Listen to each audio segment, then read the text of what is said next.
Bonjour, bonsoir à toutes et à tous, c'est Kevin pour les Ludovores, et nous voici lancés pour notre 98e menu crowdfunding. On est bientôt à la fameuse barre fatidique des 100 menus crowdfunding. Je sais pas si je ferai un truc un petit peu spécial pour l'occasion. Je pense pas, parce que je suis un petit peu trop occupé en ce moment pour réfléchir à des petites babioles de ce genre-là. Mais bon, c'est un chiffre à souligner, à encadrer. On verra bien ce que je ferai éventuellement. Quoi qu'il en soit, pour ceux qui éventuellement nous rejoindraient à bord du navire des Ludovores, le menu crowdfunding, c'est une émission hebdomadaire dans laquelle je passe en revue l'essentiel des projets actuellement, enfin des nouveaux projets actuellement en cours de financement participatif sur Kickstarter, sur GameFound, sur parfois Ulule ou Game on Tabletop par exemple, avec trois catégories. D'abord les entrées, donc les projets disons les moins intéressants, les plus minimes, les plus mineurs on va dire plutôt. Ensuite les plats principaux, donc disons les projets médians, ceux sur lesquels je m'appesantis un petit peu plus, 5-6 minutes par projet. Et puis finalement les desserts, là, les petits trucs sucrés qui font plaisir à voir, même s'ils nous coûtent parfois très très cher, à savoir donc les gros projets de la semaine, les projets les plus reluisants, les plus attirants, ceux qui nous mettent la tulipe à 90 degrés si vous voyez ce que je veux dire. Bref, du coup, sans plus tarder, on va faire un tout petit point sur la chaîne, comme chaque semaine. Chaîne qui, pour l'instant, c'est vrai, ces dernières semaines, n'évolue pas beaucoup. Il y a peu de nouveaux abonnés parce qu'il y a peu de nouveaux contenus aussi, soyez tout à fait honnête. Parce que je suis beaucoup trop occupé en ce moment. Xavier a aussi des velléités de déménagement, ce qui fait qu'il n'a pas forcément autant de temps qu'il le souhaiterait actuellement, et d'espace également d'ailleurs. Donc on est un petit peu moins actif qu'il fut un temps, mais on va essayer de se remuer un petit peu dans les semaines à venir pour vous republier des vidéos telles que par exemple ici notre petit sur le pouce numéro 4, les jeux favoris de nos ludothèques respectifs qui avaient bien marché à l'époque. Ensuite, pour ce qui est du sondage de la semaine, il y a eu environ une centaine de voix, si mes souvenirs sont bons. Je vais essayer de vous retrouver ça. Alors, j'avais choisi quoi déjà moi? Attendez, je vous retrouve ça tout de suite. Moi, je vous le dis tout de suite, bon du coup je spoil un peu la vidéo. J'avais choisi Inventions, Evolution of Ideas, le nouveau projet de Vital Lacerda. Même si pour le coup Stalker a l'air d'être super intéressant aussi, mais il n'a pas besoin de mon vote pour prendre des bonnes places de ce classement. Du coup, il y avait 101 votes. Sachez que moi, quand je vote une deuxième fois, en fait, pour le même projet, ça ne compte pas une seconde voix, donc ça ne influencera pas les résultats. Donc 101 votes, c'est plutôt un bon nombre de votes cette semaine. Et donc les résultats, les voici. Stalker loin devant, aisément en première place avec 21 voix, devant Inventions, donc le nouveau jeu de Lacerda. Paragons, qui pour le coup n'a pas été lancé, j'ai dû me tromper, ou alors il y a eu un décalage qui a été annoncé un peu sur le tard, mais Paragons Age of Champions sera sur GameFound dans 3 jours, donc ce sera pour la semaine prochaine, et non pour ce menu donc pour la semaine prochaine. Ensuite, pour le reste, on a un gros ventre mou qui va de Castles of Valeria jusqu'à, en gros, disons Solar Titans, Firefly également. Et puis on sait quelques projets un petit peu moins intéressants dont on parlera également, plus bien évidemment tous les petits projets qui sont venus s'incorporer à la liste durant cette semaine et qui n'étaient pas forcément annoncés au préalable ou que je n'avais pas vu arriver lorsque j'avais préparé le sondage de la semaine dernière. Du coup, on se lance sur les entrées de cette semaine. Elles seront assez nombreuses, je crois qu'on a environ une dizaine de petits projets cette semaine. On est parti tout de suite. Première entrée de la semaine, Exofauna Duo, un petit jeu de cartes pour 2 joueurs exclusivement, avec 54 cartes, donc ça reprend vraiment un petit peu le format jeu de cartes très classique. Pour 18$, pour l'instant ils ont réuni 226 backers à 4 jours de la fin de la campagne, c'est une très très courte campagne, et on vous propose de jouer des organismes aliens, comme vous le voyez ici, ça ne reproduit pas des animaux que vous connaissez, ça s'en inspire un petit peu, mais ce sont des aliens, et en fait on a un petit peu de contrôle de territoire, un petit peu aussi de placement de tuiles, qui sont en fait des cartes pour le coup, et pas mal de combos à aller explorer via les différentes cartes et leurs spécificités. Voilà, la direction artistique est pas extraordinairement originale, mais ça prend plutôt pas mal ma foi. C'est un petit jeu qui à mon avis est assez facile à sortir, ça doit vous prendre je sais pas entre 15 et 20 minutes je crois par partie. Voilà, c'est pas extraordinairement cher non plus, vous l'avez vu, 18$, ça paye pas de mine, mais ça pourrait être assez sympatoche. Et ça nous vient de Small Box Games, qui est un petit éditeur qui nous vient des États-Unis et qui a déjà proposé une vingtaine de projets sur Kickstarter qui font généralement entre 500 et 1000 contributeurs. Pas de version française bien évidemment pour Exofauna Duo, malheureusement, mais bon, c'est un petit éditeur, c'est la majorité du temps comme ça. Et donc 4 jours avant la fin de la campagne, donc pressez-vous puisque lorsque la vidéo sera publiée, il n'en restera déjà plus que 2. Voilà donc pour Exofauna Duo. Pour le coup ici, il ne s'agit pas d'un jeu, il ne s'agit pas d'un nouvel épisode de la série Tiny Epic, mais bien de inserts en plastique pour les jeux de la fameuse série Tiny Epic. C'est eRaptor qui s'y colle, c'est un éditeur polonais spécialisé dans des solutions de rangement que vous avez peut-être déjà aperçu sur Kickstarter. Ils avaient fait déjà des trucs notamment pour Fantasy Village ou encore qu'est-ce qu'il y avait eu de un petit peu connu pour Terrain Systems, etc. Bref, c'est généralement soit des impressions d'éléments de terrain pour vos jeux, soit parfois des éléments d'insert. On avait aussi par exemple du Lost Ruins of Arnak, Black Rose Wars, etc. etc. Et donc cette fois-ci, il s'y colle pour la série des Tiny Epic Galaxies, Dinosaur, Pirates, etc. pour aller ranger vos jeux de manière plus efficace. Bon, on va pas rentrer trop dans les détails, c'est pas un projet qui m'attire outre mesure, c'est en plus de ça pas un jeu, même si c'est un sujet connexe on va dire, donc on va pas y passer trop de temps, mais juste pour ceux qui apprécient éventuellement la série des Tiny Epic et qui voudraient déluxifier un petit peu le tout, peut-être rendre ça un petit peu plus ergonomique, ça peut être une solution intéressante. Voilà donc pour les Tiny Epic Licensed Boxes par eRaptor. On enchaîne tout de suite avec Adventure Party, un RPG, un jeu de rôle, mais qui a aussi une dimension un peu jeu d'ambiance et de déduction. C'est assez original. Alors attention, je n'y connais strictement rien en RPG, hein, j'en ai déjà parlé plusieurs fois. J'ai eu que 2 petites expériences sur les jeux de rôle avec d'ailleurs Xavier et un autre pote qui est plutôt bordé justement dans les jeux de rôle. Ça m'a pas attiré outre mesure, j'ai du mal à m'immerger un petit peu dans les univers proposés, même si je trouve ça intéressant et que je comprends l'intérêt de la chose. Mais ici pour le coup, il y a un aspect vraiment qui me semble en tout cas être assez novateur, assez nouveau. C'est donc cet aspect un petit peu de déduction sociale et de party game, hein, plus ou moins, comme l'indique le titre d'ailleurs, Adventure Party. Même s'il y a un jeu de mots, puisque c'est aussi un équipage qui part à l'aventure, on appelle ça party aussi en anglais.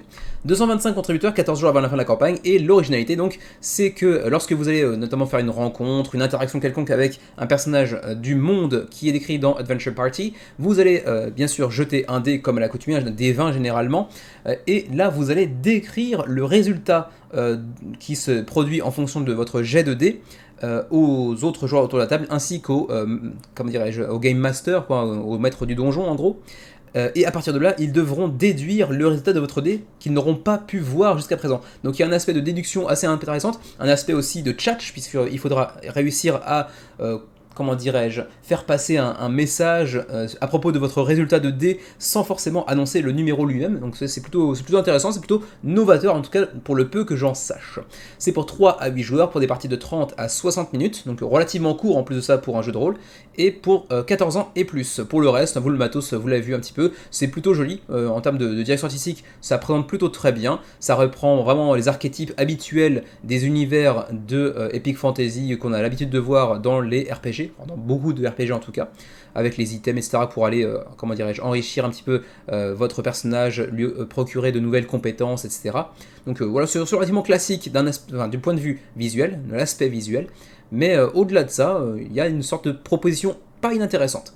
En plus de ça, le jeu n'est pas outrageusement cher, en tout cas pour le pledge de base, à 35$. Ensuite, vous avez peut-être d'autres niveaux de pledge qui sont un peu plus costauds, avec ici par exemple Epic Loot à 80$, où là vous allez pouvoir avoir des dés un petit peu, customisés pour chacun des personnages, pour chacune des factions en présence. Il y aura peut-être même des pièces en métal, etc. etc. Ouais. Ça, c'est pas une grande importance, on reste sur les entrées, je passe très très rapidement. Donc voilà, c'est tout pour Adventure Party. Malheureusement, les RPG sans la langue des joueurs, c'est un petit peu difficile, donc à moins que vous n'ayez un groupe très compétent en anglais, c'est pas forcément une recommandation, mais à voir si dans quelques mois, quelques années, on a une annonce ou non pour une VF potentielle, parce que ça va être assez sympa. Je suis sûr que c'est un jeu qui pourrait trouver son public, même si pour l'instant, il y a quand même que, entre guillemets, 225 contributeurs, ce qui n'est pas énorme. On parlait tout à l'heure d'insert pour la série des Tiny Epic, on repart sur un sujet un petit peu connexe aux jeux de société sans en être directement un jeu. Il s'agit des Meeplify, c'est des petits meeples imprimés 3D et il y en a plus de 244 variétés durant cette campagne, et pour l'instant ça a attiré 315 contributeurs à 17 jours de la fin de la campagne. Ça nous vient de Unchained Games, leur 5e projet, d'ailleurs ça nous vient de Belgique apparemment, donc je connaissais pas, à moins que je connaisse les projets mais pas le nom de l'éditeur. Non, pour le coup, je connaissais pas. Et c'est apparemment plutôt orienté sur du matos que sur des jeux, si j'ai bien compris. Et donc, on nous propose ici donc, une multitude de nouveaux meeples que vous pourrez utiliser dans vos différents jeux. Reste que ça n'aura pas forcément l'apparat d'un meeple spécifiquement conçu pour tel ou tel jeu, puisque évidemment, comme ils en font un paquet, il faut que ça s'adapte à peu près à tous les jeux possibles, en gros. Donc ils ne sont pas forcément aussi personnalisés qu'on pourrait le souhaiter, mais ça peut toujours faire l'affaire et ça peut aussi être beaucoup plus convaincant qu'un meeple de base qu'on voit dans certains jeux. Donc pourquoi pas après tout. Donc voilà, à vous de voir si ça vous intéresse, de faire votre choix parmi la multitude de meeples que l'on voit ici, parfois avec des animaux, des armes par exemple, des personnages également, ou encore des bâtiments comme vous le voyez ici. Voilà, et puis à mon avis, si vous prenez un paquet, ça va coûter un petit peu cher, certes, mais bon, ça à vous de voir, juste aller voir quand même un ou deux niveaux de pledge, histoire de... on a des pledges à 21 euros, on a des pledges à 26, 90, ouais voilà, ça dépend vraiment du nombre de meeples que vous allez chercher, quoi, en gros. 315 contributeurs en tout cas, 17 jours avant la fin de la campagne pour Meeplify. On continue avec The Halls of Montezuma, un jeu qui vous propose de revivre la guerre américano-mexicaine qui s'est déroulée entre 1846 et 1848, donc fin du 19e siècle, enfin milieu du 19e siècle, excusez-moi. 396 contributeurs pour l'instant, 20 jours avant la fin de la campagne. Pour l'instant, on a recueilli donc un nombre de backers assez conséquent hein, pour Fort Circle, un éditeur qui n'a pas forcément une grande renommée, mais qui s'est spécialisé pas mal dans les jeux de guerre. On avait aussi The Shores of Tripoli par exemple, mais ils avaient aussi du Tic Tac Bullshit, qui pour le coup n'a jamais vu le jour, il avait été annulé en 2014, donc ça remonte quand même pas mal. Et puis aussi Votes for Women, 510 contributeurs à l'époque, donc vraiment aucun rapport avec les jeux de guerre pour le coup, pour celui-ci. Mais ils nous reviennent avec The Halls of Montezuma, ils reviennent un petit peu à leurs premières amours, on va dire, qui est un peu le jeu de guerre, la gestion de main pour aller prendre le contrôle de tel ou tel territoire, de prendre l'avantage sur votre adversaire. Vous voyez ici les cartes j'imagine, des Américains et les cartes des Mexicains par exemple, et vous aurez à cœur de prendre l'avantage sur votre adversaire. Il y aura bien évidemment un petit peu d'asymétrie. Je ne sais pas exactement combien de temps ça va durer, j'ai pas aperçu les informations que j'ai... Ah si, c'est ici, bon, je dis n'importe quoi. 60 à 75 minutes la partie, c'est exclusivement pour 1 à 2 joueurs, donc c'est pas vraiment pour des groupes de joueurs plus conséquents que ça, hein, c'est vraiment juste pour du 2 joueurs maximum, donc sachez-le, et aussi pas de version française pour ce jeu, en tout cas pas pour l'instant. Au-delà de ça, j'ai pas beaucoup d'informations supplémentaires à consacrer à ce jeu, parce que bon, c'est pas un jeu qui personnellement m'intéresse outre mesure, il a pas de VF en plus de ça, c'est typiquement un projet qui s'inclut dans la première partie du menu crowdfunding, à savoir les entrées, donc on passe assez rapidement. 387 contributeurs 20 jours avant la fin de la campagne pour The Halls of Montezuma. On va aller chercher différents, mammifères et autres crustacés vivants dans l'océan, donc il y a un essai de set collection. On va aller collecter différents spécimens de mammifères et autres crustacés qui peuplent les océans, tout en prenant garde à la pollution que viendraient provoquer les différents bateaux qui s'aventurent dans l'océan au quotidien, bien évidemment. Et puis il y aura aussi tout un tas de petits objectifs communs à l'ensemble des joueurs, donc un petit aspect de course également qu'il faudra prendre en compte. Voilà, pour ce qui est de l'artwork, je suis pas grand fan de la direction artistique, c'est pas vilain mais c'est pas non plus particulièrement joli, et ça fait un résultat assez attendu pour ce type de petit projet sur Kickstarter. Juste pour rappel aussi, c'est donc du 30 à 45 minutes la partie pour 2 à 5 joueurs, pour du 11 ans et plus, donc relativement familial, relativement accessible et facile à prendre en main. Voilà donc pour Ocean Pods. Proposition assez intrigante, assez intéressante de la part de Brian Shoemaker, un petit éditeur indépendant qui nous vient des États-Unis, avec ici Samson and Delilah, un petit jeu de déduction sociale pour 2 joueurs, il y en a assez peu dans cette catégorie, dans lequel vous allez incarner soit Samson, soit Delilah face aux Philistines. Samson va devoir se les taper, enfin pas dans ce sens-là, hein, bien évidemment, un bande de cochons, il va devoir essayer de leur taper sur la tronche, et Delilah va l'aider ou le trahir au choix. Donc c'est un petit jeu de déduction asymétrique pour 2 joueurs exclusivement, qui a pas l'air d'être inintéressant au demeurant. Alors c'est typiquement pas mon genre de jeu, ça c'est sûr, mais en plus de ça l'artwork n'est pas vraiment mon truc non plus. Mais au demeurant, je trouve que la proposition semble être assez intéressante. On voit assez peu de jeux asymétriques de déduction sociale pour 2 joueurs, donc c'est quand même intéressant à souligner malgré tout. Pas de VF malheureusement, et de toute façon, c'est un tout petit projet avec seulement 45 contributeurs qui devrait pas faire tellement plus d'ici les 24 jours qui le séparent de la fin de la campagne. Si on atteint les 150, ce sera déjà pas si mal. Projet suivant, Cooking the Game, le nouveau jeu, le premier jeu en réalité de Juegos, comment ça s'appelle déjà, Juegos Bravo, je sais pas prononcer l'espagnol, je suis pas très doué, j'en ai jamais fait. Premier projet, alors en réalité, parce qu'ici on voit que c'est marqué 2, mais en fait leur premier projet était en décembre et c'était déjà Cooking, ils n'avaient pas financé, ils avaient préféré annuler la campagne plutôt que d'aller jusqu'au bout et terminer sur un résultat assez décevant. Du coup ils nous reviennent cette fois-ci en juin 2023 avec Cooking qui pour le coup est financé avec 283 contributeurs et déjà 13 000 € d'engrangés 27 jours avant la fin de la campagne. Et la première chose qu'on peut dire aussi, c'est que durant la campagne, ils ont bossé l'aspect visuel, c'est plutôt joli, en plus ça reprend ce style artistique très en vogue depuis 4 ou 5 ans, qui en fait a une sorte de renouveau du dessin un petit peu à l'ancienne, dessin animé des années 50 aux États-Unis, un petit peu comme Cuphead avait relancé la machine il y a déjà 7-8 ans environ de ça. Maintenant il y a pas mal de jeux qui s'en inspirent pas mal, et c'est vrai que c'est plutôt charmant, hein, ça a vraiment un style, une vraie patte artistique et vraiment sympatoche. Donc l'aspect visuel, ouais, j'aime bien. Par contre, ils n'ont pas mis autant d'énergie que ça dans la page Kickstarter pour définir leur jeu, pour proposer un petit peu un avant-goût de ce que peut être le jeu sur la table en fait. Visuellement ok, mais qu'est-ce que c'est que le gameplay de Cooking? Un petit peu difficile à dire. Sachez juste qu'il s'agira essentiellement d'un jeu de gestion de main avec du Take That. On aura différents ingrédients, on aura différents équipements pour alimenter notre cuisine, et on aura aussi différentes cartes pour aller pourrir nos adversaires, le tout pour du 8 ans et plus, donc très familial, très accessible, pour 2 à 8 joueurs, donc un aspect très party game on pourrait dire, et par contre avec une fourchette de temps que j'aime moins, de 15 à 90 minutes la partie. Donc pour un party game 15 minutes ok, mais si ça dure jusqu'à 90 minutes, il y a moyen que ce soit quand même très chiant sur la fin. Est-ce que ça dépend, entre autres, du nombre de joueurs? J'imagine que oui. Est-ce que ça dépend aussi d'autres facteurs qui peuvent être un peu plus chiants? Là-dessus, je ne pourrais pas vous le dire. Vous voyez ici quelques exemples de cartes d'ingrédients. Ici, le fromage, par exemple. On a aussi les cartes d'attaque et de défense que vous voyez ici. On a aussi les cartes d'équipement que j'ai mentionné tout à l'heure, hein, le frigo, etc., la cuiseuse, bref, tout un tas de trucs pour votre gestion de main, pour enrichir votre deck, etc. Mais au-delà de ça, il y a pas mal de petites vidéos par-ci par-là, ça c'est plutôt cool, certes, mais on ne nous présente pas le gameplay en détail. Donc de quoi s'agit-il précisément?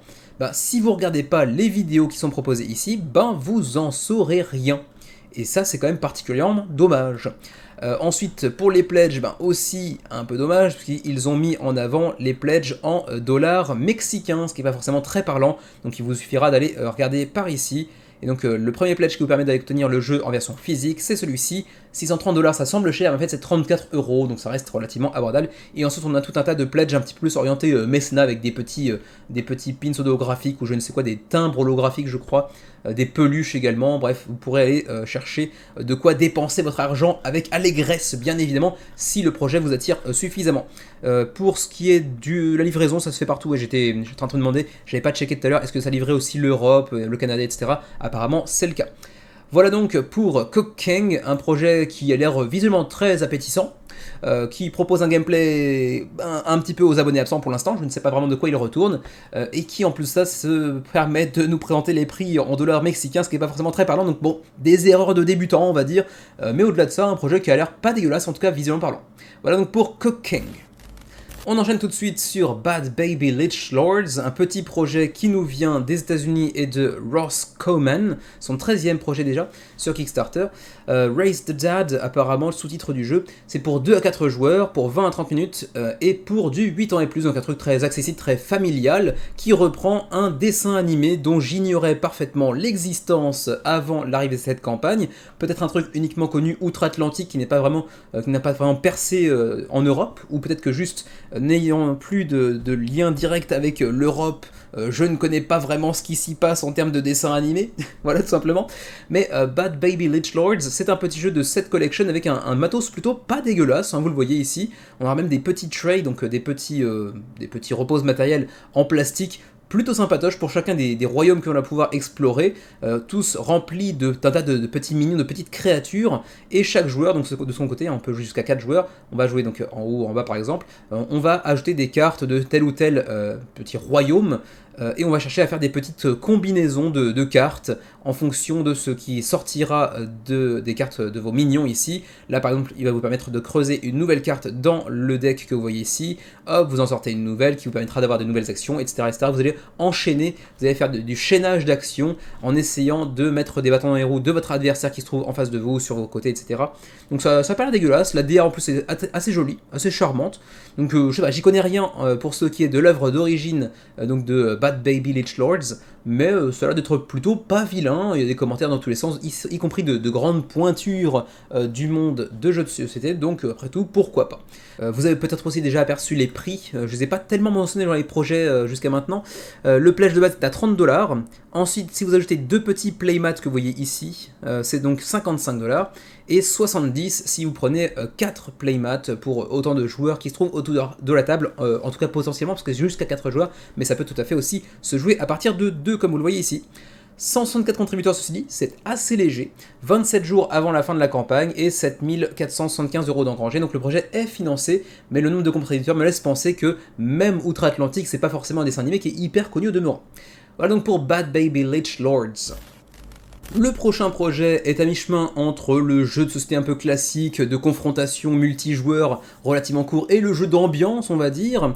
Il s'agit de Kraken Skulls pour 30$, donc relativement abordable. C'est un jeu dans lequel, comme vous pouvez l'imaginer, avec les Kraken, on est sur des navires, avec des pirates, etc., avec une petite direction artistique très enfantine, très familiale, on va dire. Ça paraît un petit peu moins péjoratif, pour certains en tout cas. C'est pour 2 à 5 joueurs, c'est également pour des parties relativement courtes, entre 30 et 45 minutes, pour 14 ans et plus, même si je pense que c'est beaucoup plus familial que ce qu'il ne veut bien montrer ici. Vous savez peut-être que sur Kickstarter, enfin sur les jeux de société de manière générale, en tout cas outre-Atlantique, je ne sais pas ce qu'il en est en Europe, pour pouvoir permettre à votre jeu d'être classifié comme étant à partir de 8 ans et plus par exemple, il faut faire une batterie de tests supplémentaires pour voir s'il n'y a pas un risque d'ingestion de certains des composants par les enfants, etc. Donc par défaut, ils mettent 14 ans et plus, histoire de vendre plus facilement sans avoir à payer pour une batterie de test supplémentaire. Quoi qu'il en soit, un jeu de pirate, je dis un jeu alors qu'en fait c'est une série de mini-jeux. Vous allez avoir 20 petits mini-jeux dans lesquels vous allez entrer en compétition avec les autres partenaires de votre groupe autour de la table, donc, et vous allez donc naviguer sur les différents petits mini-jeux en question. Il y aura bien évidemment du combat avec les autres pirates autour de la table, on aura aussi des monstres tels que le Kraken que vous voyez ici, qui viendront chercher à vous pourfendre, à vous mener par le fond, bien évidemment. Voilà, c'est un truc qui est relativement court, relativement accessible, qui va être assez fun. On va brasser du dé dans tous les sens, bien évidemment. Il y a du petit trésor par-ci par-là, on est quand même avec des pirates, faut pas déconner. Et en plus de ça, les mini-jeux ont l'air assez variés les uns les autres, donc j'ai envie de dire pourquoi pas, ça a l'air pas dégueulasse. Et en plus de ça, ça se joue aussi en simultané, donc il y a assez peu de temps mort, il n'y a pas tellement de temps d'attente entre les différents tours des joueurs. Voilà, un jeu que j'aimerais bien essayer un jour, de là à les baquer, non, mais c'est quand même un projet qui pour l'instant se déroule pas trop mal pour un premier projet. Près de 200 contributeurs pour un tout premier projet sur Kickstarter, c'est pas mal du tout pour Chris Couch Games. À 27 jours de la fin de la campagne, on devrait financer très bientôt, ce n'est pas encore le cas comme vous le voyez, mais ça devrait être le cas d'ici quelques jours, j'imagine. Voilà pour donc Kraken Skulls. On se lance désormais dans notre deuxième partie du menu crowdfunding, les plats principaux, les projets un peu médians, ceux qui commencent à attiser un petit peu plus notre curiosité sans forcément faire naître un champ de tulipes parmi les, les spectateurs de la chaîne. Il s'agit cette fois-ci de Castellans of Valeria. Vous l'aurez reconnu, Valeria c'est un univers étendu qui a déjà, je sais pas, presque une dizaine de jeux à son effectif, à son actif devrais-je plutôt dire, et ça nous vient donc de Daily Magic Games, l'éditeur habituel des Valeria justement. Et bien sûr, qui dit Valeria veut dire également qu'on aura certainement une VF à terme. Sera-t-elle disponible durant la campagne? C'est encore un petit peu autre chose. Il y aura certainement une version française à terme. Il y a plusieurs jeux qui ont été édités par, je crois que c'était Don't Panic, je sais plus, bref, un éditeur français qui s'occupait de l'univers de Valeria jusqu'à présent, et ça a récemment changé, il me semble que les prochains seront plutôt chez Boom Boom Games, si je ne me trompe pas. Quoi qu'il en soit, celui-ci, Castellans of Valeria, alors je vous l'avoue, je vous le concède sans honte, avec un peu d'embarras quand même, je n'ai jamais testé un jeu de la série des Valeria. Vous le savez peut-être si vous suivez la chaîne depuis assez longtemps, mais Xavier et moi-même sommes un petit peu réfractaires, je vais dire rétractaires, ça veut rien dire, réfractaires à la direction artistique de The Miko, ou de Micho, je sais pas comment vous prononcez ça. C'est pas un illustrateur dont j'apprécie particulièrement le boulot, même si je sais qu'il a une grande communauté de fans aussi, donc je peux comprendre. Et donc je dois vous avouer que malgré le fait que je n'ai testé aucun Valeria jusqu'à présent, Castellans, et c'est certainement pour ce que j'ai pu en voir dans cette campagne, le projet qui m'intéresserait le plus à ce jour. Il a l'air d'être vraiment très sympatoche, il mêle pas mal de petits mécanismes que j'apprécie tout particulièrement, donc j'ai envie de dire, ma foi, pourquoi pas. En plus ça s'accompagne de tout un tas de petits game trays pour aller faciliter l'installation et le rangement de votre jeu, donc je dis oui, pourquoi pas après tout m'intéresser à Castellans. Alors de là à aller le baquer, c'est quand même autre chose. Alors pour résumer, c'est pour 1 à 5 joueurs, donc oui, il y aura bel et bien un solo, c'est pour 14 ans et plus, et pour des parties qui vont aller de 60 à 120 minutes, voire même 60 à 90 minutes si on en croit la vidéo de promotion de la page, donc ici 120 minutes, mais apparemment dans la vidéo c'est plutôt 90, donc je sais pas, vous prendrez vos informations où vous pourrez. Et donc c'est un jeu qui va mêler contrôle de territoire, draft de dés également si j'ai bien compris, et donc vous aurez à même de, comment dirais-je, améliorer un petit peu la cité de, comment s'appelle-t-elle déjà, je vais retrouver le nom, de Kosk, la cité de Kosk avec différents bâtiments, donc vous voyez ici les bâtiments avec le screen print directement dessus, donc c'est un petit peu l'aspect de contrôle de territoire, d'amélioration de votre faction également, puisque vous voyez que vous aurez aussi pour chacun des joueurs un petit tray, un petit game tray avec les éléments de votre faction que vous aurez à cœur de mettre sur le plateau pour aller améliorer telle ou telle action de votre faction en présence.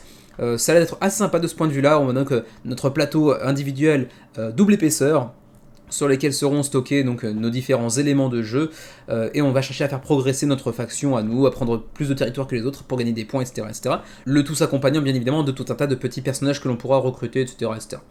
Voilà donc pour Castellans of Valeria, je vais pas rentrer trop dans les détails non plus, juste pour les pledges, on a le pledge de base à 49$ pour avoir une copie du jeu en physique, ensuite le double pledge, groupe pledge, donc en bref vous aurez compris, on est sur un pledge de base et ensuite des petites options de pledge groupés avec 2, 4 ou plus de copies encore, voilà. En gros, ce à quoi il faut s'attendre, c'est pas un jeu qui vous propose 40 versions du même jeu, c'est juste des pledges groupés ou simples quoi. Mais sachez de toute façon, comme j'ai dit tout à l'heure, que à terme, on aura de toute façon une VF disponible en boutique. Alors, pour ce qui est du frais de port, puisque quand on entre dans les projets médians, les plats principaux, on parle aussi un petit peu des frais de port, alors qu'on ne le faisait pas pour les entrées. Pour la Belgique, on est sur du 8,25, 9, 10,25 en fonction du nombre de copies que vous allez prendre. Pour la France, 10,25, 11,50, 13 par exemple. Le Canada, 18 jusqu'à 35, toujours un petit peu plus cher pour le Canada généralement. Ensuite, pour nos amis suisses éventuellement, où êtes-vous amis suisses? Je sais pas, j'arrive pas à vous trouver, j'ai la flemme de chercher en gros. Je vous le concède aisément. C'est peut-être ici, je pense, Rest of EU and Non-EU Europe, à mon avis c'est la Suisse aussi. Donc 16,25 à 21 par exemple. Et pour le Japon, on serait à 27,50 jusqu'à 76,75. Pas terriblement intéressant pour nous qui sommes au Japon. Et juste pour la TVA, est-ce qu'il y a éventuellement une petite mention faite à ce propos? Je ne la vois pas, donc je serais tenté de dire que vous aurez peut-être bien une petite TVA à payer en plus suite à la campagne dans le Pledge Manager peut-être. On verra bien. Voilà donc pour Castellans of Valeria, mais attention, je le répète une troisième fois, vous aurez une VF à terme, j'imagine, quelques mois, quelques années après la fin de cette campagne, donc pas trop de soucis à se faire. Ceci dit, peut-être que le Game Trays sera pas inclus dans la version boutique. À voir. 609 contributeurs, 14 jours avant la fin de la campagne pour Castellans of Valeria, le nouvel épisode de la série des Valeria. On a frôlé la catastrophe chez notre cher compère Xavier avec Firefly. Apparemment c'est un jeu qui nous provient d'une série américaine des années 80-90 si j'ai bien compris, que je ne connais que de nom, que j'ai jamais vu, et on a frôlé la catastrophe parce que Xavier était prêt à faire péter la carte bleue. Hein, il aurait fait un pledge qu'il aurait pas assumé, soyons très clairs, mais il était à deux doigts de le faire, mais apparemment, ça livre pas au Japon. Et du coup il est sauvé et déçu en même temps.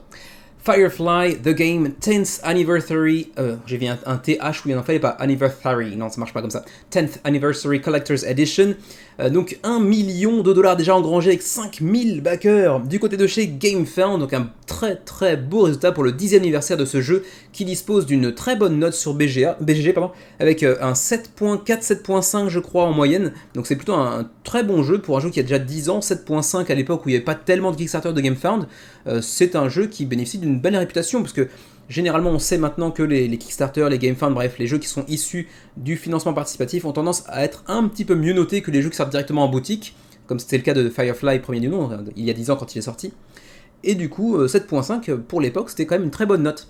Quoi qu'il en soit, c'est un jeu qui reprend l'univers de la série, y compris visuellement. Alors là, par contre, je suis pas très fan, j'avoue. J'aime pas beaucoup les jeux qui vous proposent des visuels qui reprennent directement des images, genre des photos de séries, par exemple, ou des dessins issus directement d'un jeu vidéo, par exemple. Je suis pas hyper fan de cette approche artistique-là, mais bon, d'un autre côté, ça fera certainement plaisir aux fans. Et donc cette version de Firefly du 10e anniversaire, au-delà de vous proposer une nouvelle extension, vous propose aussi la totalité de toutes celles sorties jusqu'à présent, ainsi que de la deluxification. En voulez-vous, en voici, j'ai galéré sur une syllabe, avec notamment du néoprène, des miniatures pré-peintes, des petits billets bien épais. Bref, il y a du matos dans tous les sens. C'est un jeu dans lequel vous allez engager de nouveaux membres de votre équipage intersidéral pour aller enrichir votre équipage en compétences nouvelles et asymétriques au fur et à mesure que la partie se déroule, dans lequel vous allez également chercher à obtenir des cartes de mission, de job on va dire, que vous aurez à cœur de compléter pour gagner encore plus de thunes, pour ensuite engager de nouvelles personnes, débloquer de nouvelles compétences pour votre vaisseau, etc., etc. Le jeu est disponible en anglais, en espagnol, en polonais, en allemand, mais malheureusement pas en français, ce qui est assez dommage. Et en plus de ça, donc pas de livraison, si j'ai bien compris, pour le Japon, pour notre cher Xavier, notre pauvre Xavier, qui du coup sera tout triste de ne pas pouvoir dépenser un max de tunas, parce que oui, ça va coûter cher, comme je l'ai dit, il y aura de la déluxification et toutes les extensions précédemment sorties, plus une nouvelle, donc vous imaginez bien que ça va coûter cher. Alors donc oui, pour résumer ce que j'ai dit tout à l'heure, find the crew, donc trouvez vos membres d'équipage, find a job, trouvez un boulot, une mission à accomplir, keep flying, explorez l'univers, les différents systèmes solaires qui vous entourent pour aller bien remplir différentes missions, faire des rencontres, etc. etc. Ensuite, what's in the box, clairement, beaucoup de choses. Qu'y a-t-il dans la boîte? Beaucoup de choses. Toutes les extensions, toutes les promo cards, tous les systèmes solaires du jeu. Bref, il y a énormément de matos, comme vous pouvez les voir ici. C'est un jeu qui est apparemment très riche en contenu, avec également plus de 450 tokens, et en plus de ça, avec une boîte richement organisée, avec des trays ici en plastique, vous voyez, tout va tout va rentrer dans la boîte. C'est un plaisir pour les personnes qui aiment bien organiser leur jeu, faciliter leur rangement, l'installation, ça c'est très bien organisé, c'est très beau, c'est du beau boulot. Ils ont fait du bon boulot les gars. Vous avez un petit gif qui vous montre un petit peu ce en quoi ça consiste, qu'à ce rangement magnifique qu'on nous propose, et c'est vrai que c'est assez classe. Rien que ça m'attire un tout petit peu, même si je connais pas du tout l'univers de Firefly, que je suis pas fan de la DA, que le jeu et sa thématique au demeurant ne m'attirent pas outre mesure, mais un beau rangement comme ça, ça fait vibrer quelque chose en moi. On pénètre maintenant en douceur dans l'univers des fées et autres créatures magiques, mais également, soyons tout à fait honnêtes, dans l'univers du kitsch.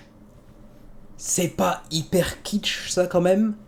Alors, c'est pas vilain, d'ailleurs, il se targue d'utiliser les talents de Annie Steck-Gerrard, une peintre professionnelle, et c'est vrai que le boulot est plutôt bien fait, c'est classe, c'est vrai, mais quand même, je trouve ça hyper kitschos.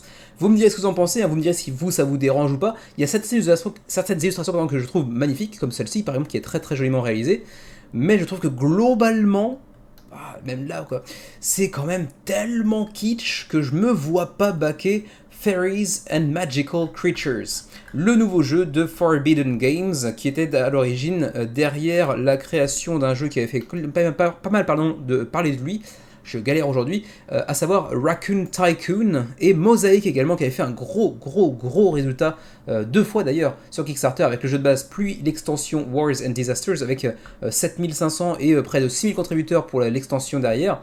puis donc j'avais parlé de Raccoon Tycoon qui a fait aussi 2800 à l'époque, donc on est sur un éditeur assez solide qui a sorti des jeux qui ont connu un beau succès. Et là, on revient sur un truc qui n'a aucun rapport avec Raccoon Tycoon ou avec Mosaic, encore moins d'ailleurs. Il s'agit donc de Fairies and Magical Creatures, donc les petites fées et les créatures magiques, pardon.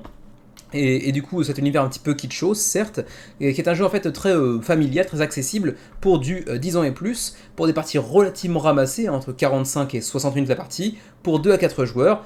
Comme je le disais tout à l'heure, c'est un jeu relativement abordable, relativement accessible, pas trop complexe. Et là, par contre, autant je trouve l'aspect du visuel du jeu très très kitschos, autant ça, là, ce petit bandeau que l'on voit ici, ça devrait être présent dans toutes les campagnes. Hein, pour faciliter mon boulot, à moi tout seul, il devrait investir des fonds, tous autant qu'ils sont, pour me créer ce petit bandeau qui me fait un résumé clair et précis du temps de jeu, de l'âge, de la complexité, du nombre de joueurs et surtout des mécaniques qui sont intégrées dans le jeu. Ça c'est un vrai plaisir, j'ai pas besoin d'aller fouiller et d'imaginer un petit peu tous les mécanismes présents dans le jeu. Ici, on aura donc de la section de rôle, on aura aussi du contrôle de majorité de territoire, de draft de cartes, du deck building également, du placement de tuiles, puisqu'on va chercher à créer le plus joli jardin à l'anglaise pour attirer les différentes créatures magiques, et ensuite du set scoring. Par contre, là, je ne suis pas sûr de savoir ce que ça veut dire. Mais bon, il s'agira ici de construire un très joli jardin avec des tuiles polyomino, et donc d'attirer aussi les fées et autres créatures magiques dans notre territoire pour finalement pouvoir être le premier mortel à se joindre au royaume des fées et autres créatures magiques. Donc oui, la thématique, ça ne séduira pas forcément tout le monde, l'aspect visuel est un peu kitschos, mais bon, le jeu a l'air d'avoir des bases assez solides, et en plus de ça, le matériel est plutôt joliment présenté, c'est pas dégueulasse. On va placer des petits tokens de confiance des fées et autres créatures magiques sur les différents emplacements de ce plateau que vous voyez ici. Ensuite, on va construire notre petit jardin personnel avec des tuiles de polyomino, ce qui est un mécanisme très très populaire depuis quelques années maintenant. Ensuite, on va pouvoir ajouter certaines créatures magiques à notre plateau individuel pour bénéficier des petits pouvoirs qu'elle nous procurera éventuellement. On pourra aussi utiliser une carte de notre main pour justement bénéficier d'un effet instantané par exemple, et on pourra aussi appeler d'autres fées pour venir nous porter secours et nous permettre d'enrichir un petit peu notre main également. Pour les niveaux de pledge, on a un premier pledge à 39$ pour le pledge Fairies Gift Box, qui inclut ici des cartes postales créées par l'illustratrice du jeu, donc c'est plutôt joli, mais attention, il n'y a pas le jeu, hein, c'est uniquement une boîte qui contient différents petits cadeaux dans l'univers de Fairies and Magical Creatures, mais sans le jeu, donc attention, c'est pas forcément le plus intéressant. Le jeu lui-même, c'est ici que ça se passe, le pledge de base est à 49$ pour avoir accès à Fairies and Magical Creatures en version physique. Ensuite, on a un pledge à 89$ qui, au-delà de vous proposer le jeu de base, vous propose également des petites upgrades, des petites deluxifications avec des miniatures, vous en apercevez quelques-unes ici, ainsi que une série donc, c'était quoi, excusez-moi, de tokens, de meeples que vous voyez ici qui sont pré-peintes, avec une sorte de screen print joliment réalisé, et donc ces petites miniatures un petit peu translucides pour les différentes fées et créatures magiques qui peuplent cet univers.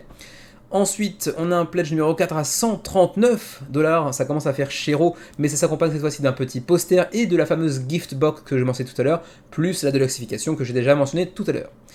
Voilà, c'est près tout pour les niveaux de pledge, et puis maintenant on va aussi pouvoir aller directement chercher les frais de port, peut-être en s'arrêtant au passage sur quelques petits éléments de gameplay, la présentation que ça peut avoir sur la table, et surtout le what's in the box, les composants, la petite gift box que vous voyez ici, avec quand même 102 cartes postales, donc illustrées par l'illustratrice du jeu, donc assez classos quand même si je trouve moi très kitsch pour le coup.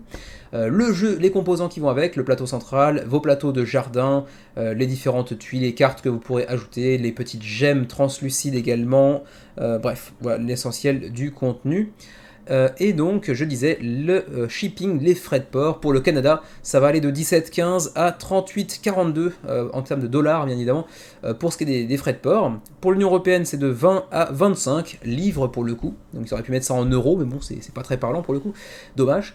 Et puis, vous le voyez, encore une fois, on est un petit peu mis à l'écart, nous, en Asie, on n'a pas le droit à des pledges, visiblement. Un petit peu dommage, mais bon, au demeurant, c'était pas un jeu qui m'attirait trop non plus. Donc voilà pour ce qui est de Fairies and Magical Creatures, avec une direction artistique mal foi très soignée, très léchée, mais que personnellement je trouve assez kitsch. Vous me direz ce que vous en pensez. Pour l'instant, 50 000 € d'engrangés, le projet est financé, même si on est très loin des bases posées par Raccoon Tycoon ou encore plus par Mosaic récemment. On continue avec un projet qui envoie du bois, hein. Ils ont fait parler la poudre et c'est un peu le cas de le dire, hein, pour le coup, même si on est sur des armes un petit peu plus anciennes qui ne nécessitent pas forcément de poudre, mais quoi qu'il en soit, il s'agit de Crossbows and Catapults, un jeu de création et surtout de destruction de châteaux.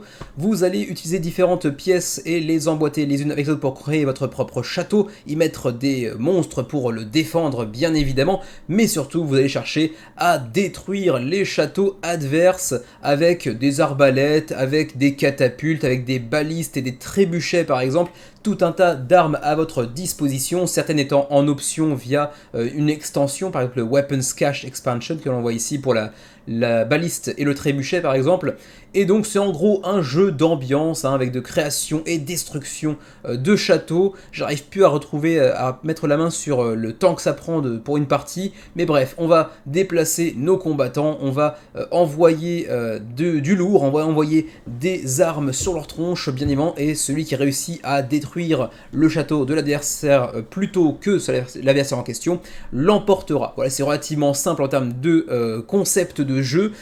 C'est un petit peu, si j'ai bien compris, la référence en matière de création, destruction de châteaux adverses et de jeux de dextérité aussi entre guillemets, puisque vous vous en doutez bien, les armes sont basées aussi sur votre capacité à les utiliser, hein. Si vous êtes assez mauvais dans les jeux de dextérité, c'est pas forcément un truc qui marchera très fort chez vous. C'est pas non plus un jeu qui viendrait tellement bien s'intégrer dans notre ludothèque respective à Xavier et à moi-même, même si pour le fun, j'aimerais bien essayer une fois, histoire de dire que j'y ai joué, parce que ça a l'air d'être quand même assez fun au demeurant. Pour les pledges, on a un pledge de base Set Your Sights à 30 $, ce qui est relativement abordable quand on voit le contenu en termes de matériel, qui n'a pas l'air d'être si peu cher à produire. Donc c'est relativement abordable. Ensuite, on a un pledge Fortress War avec un peu plus de contenu pour 90 $, qui s'accompagne de plus de miniatures, de plus d'éléments de construction de châteaux pour faire des châteaux un peu plus consistants également. Ensuite, on a Builder's Bounty qui vous propose plus de murailles encore que ça pour 35 $. On a la Weapons Cache pour vous permettre de posséder aussi la baliste et le trébuchet, quelques petites pièces d'armement supplémentaires pour 25 $. Des petits sacs de faction, donc avec les humains et les orques, pour 15 $, c'est un petit aspect de deluxification qui n'a pas un grand intérêt, mais pourquoi pas au demeurant.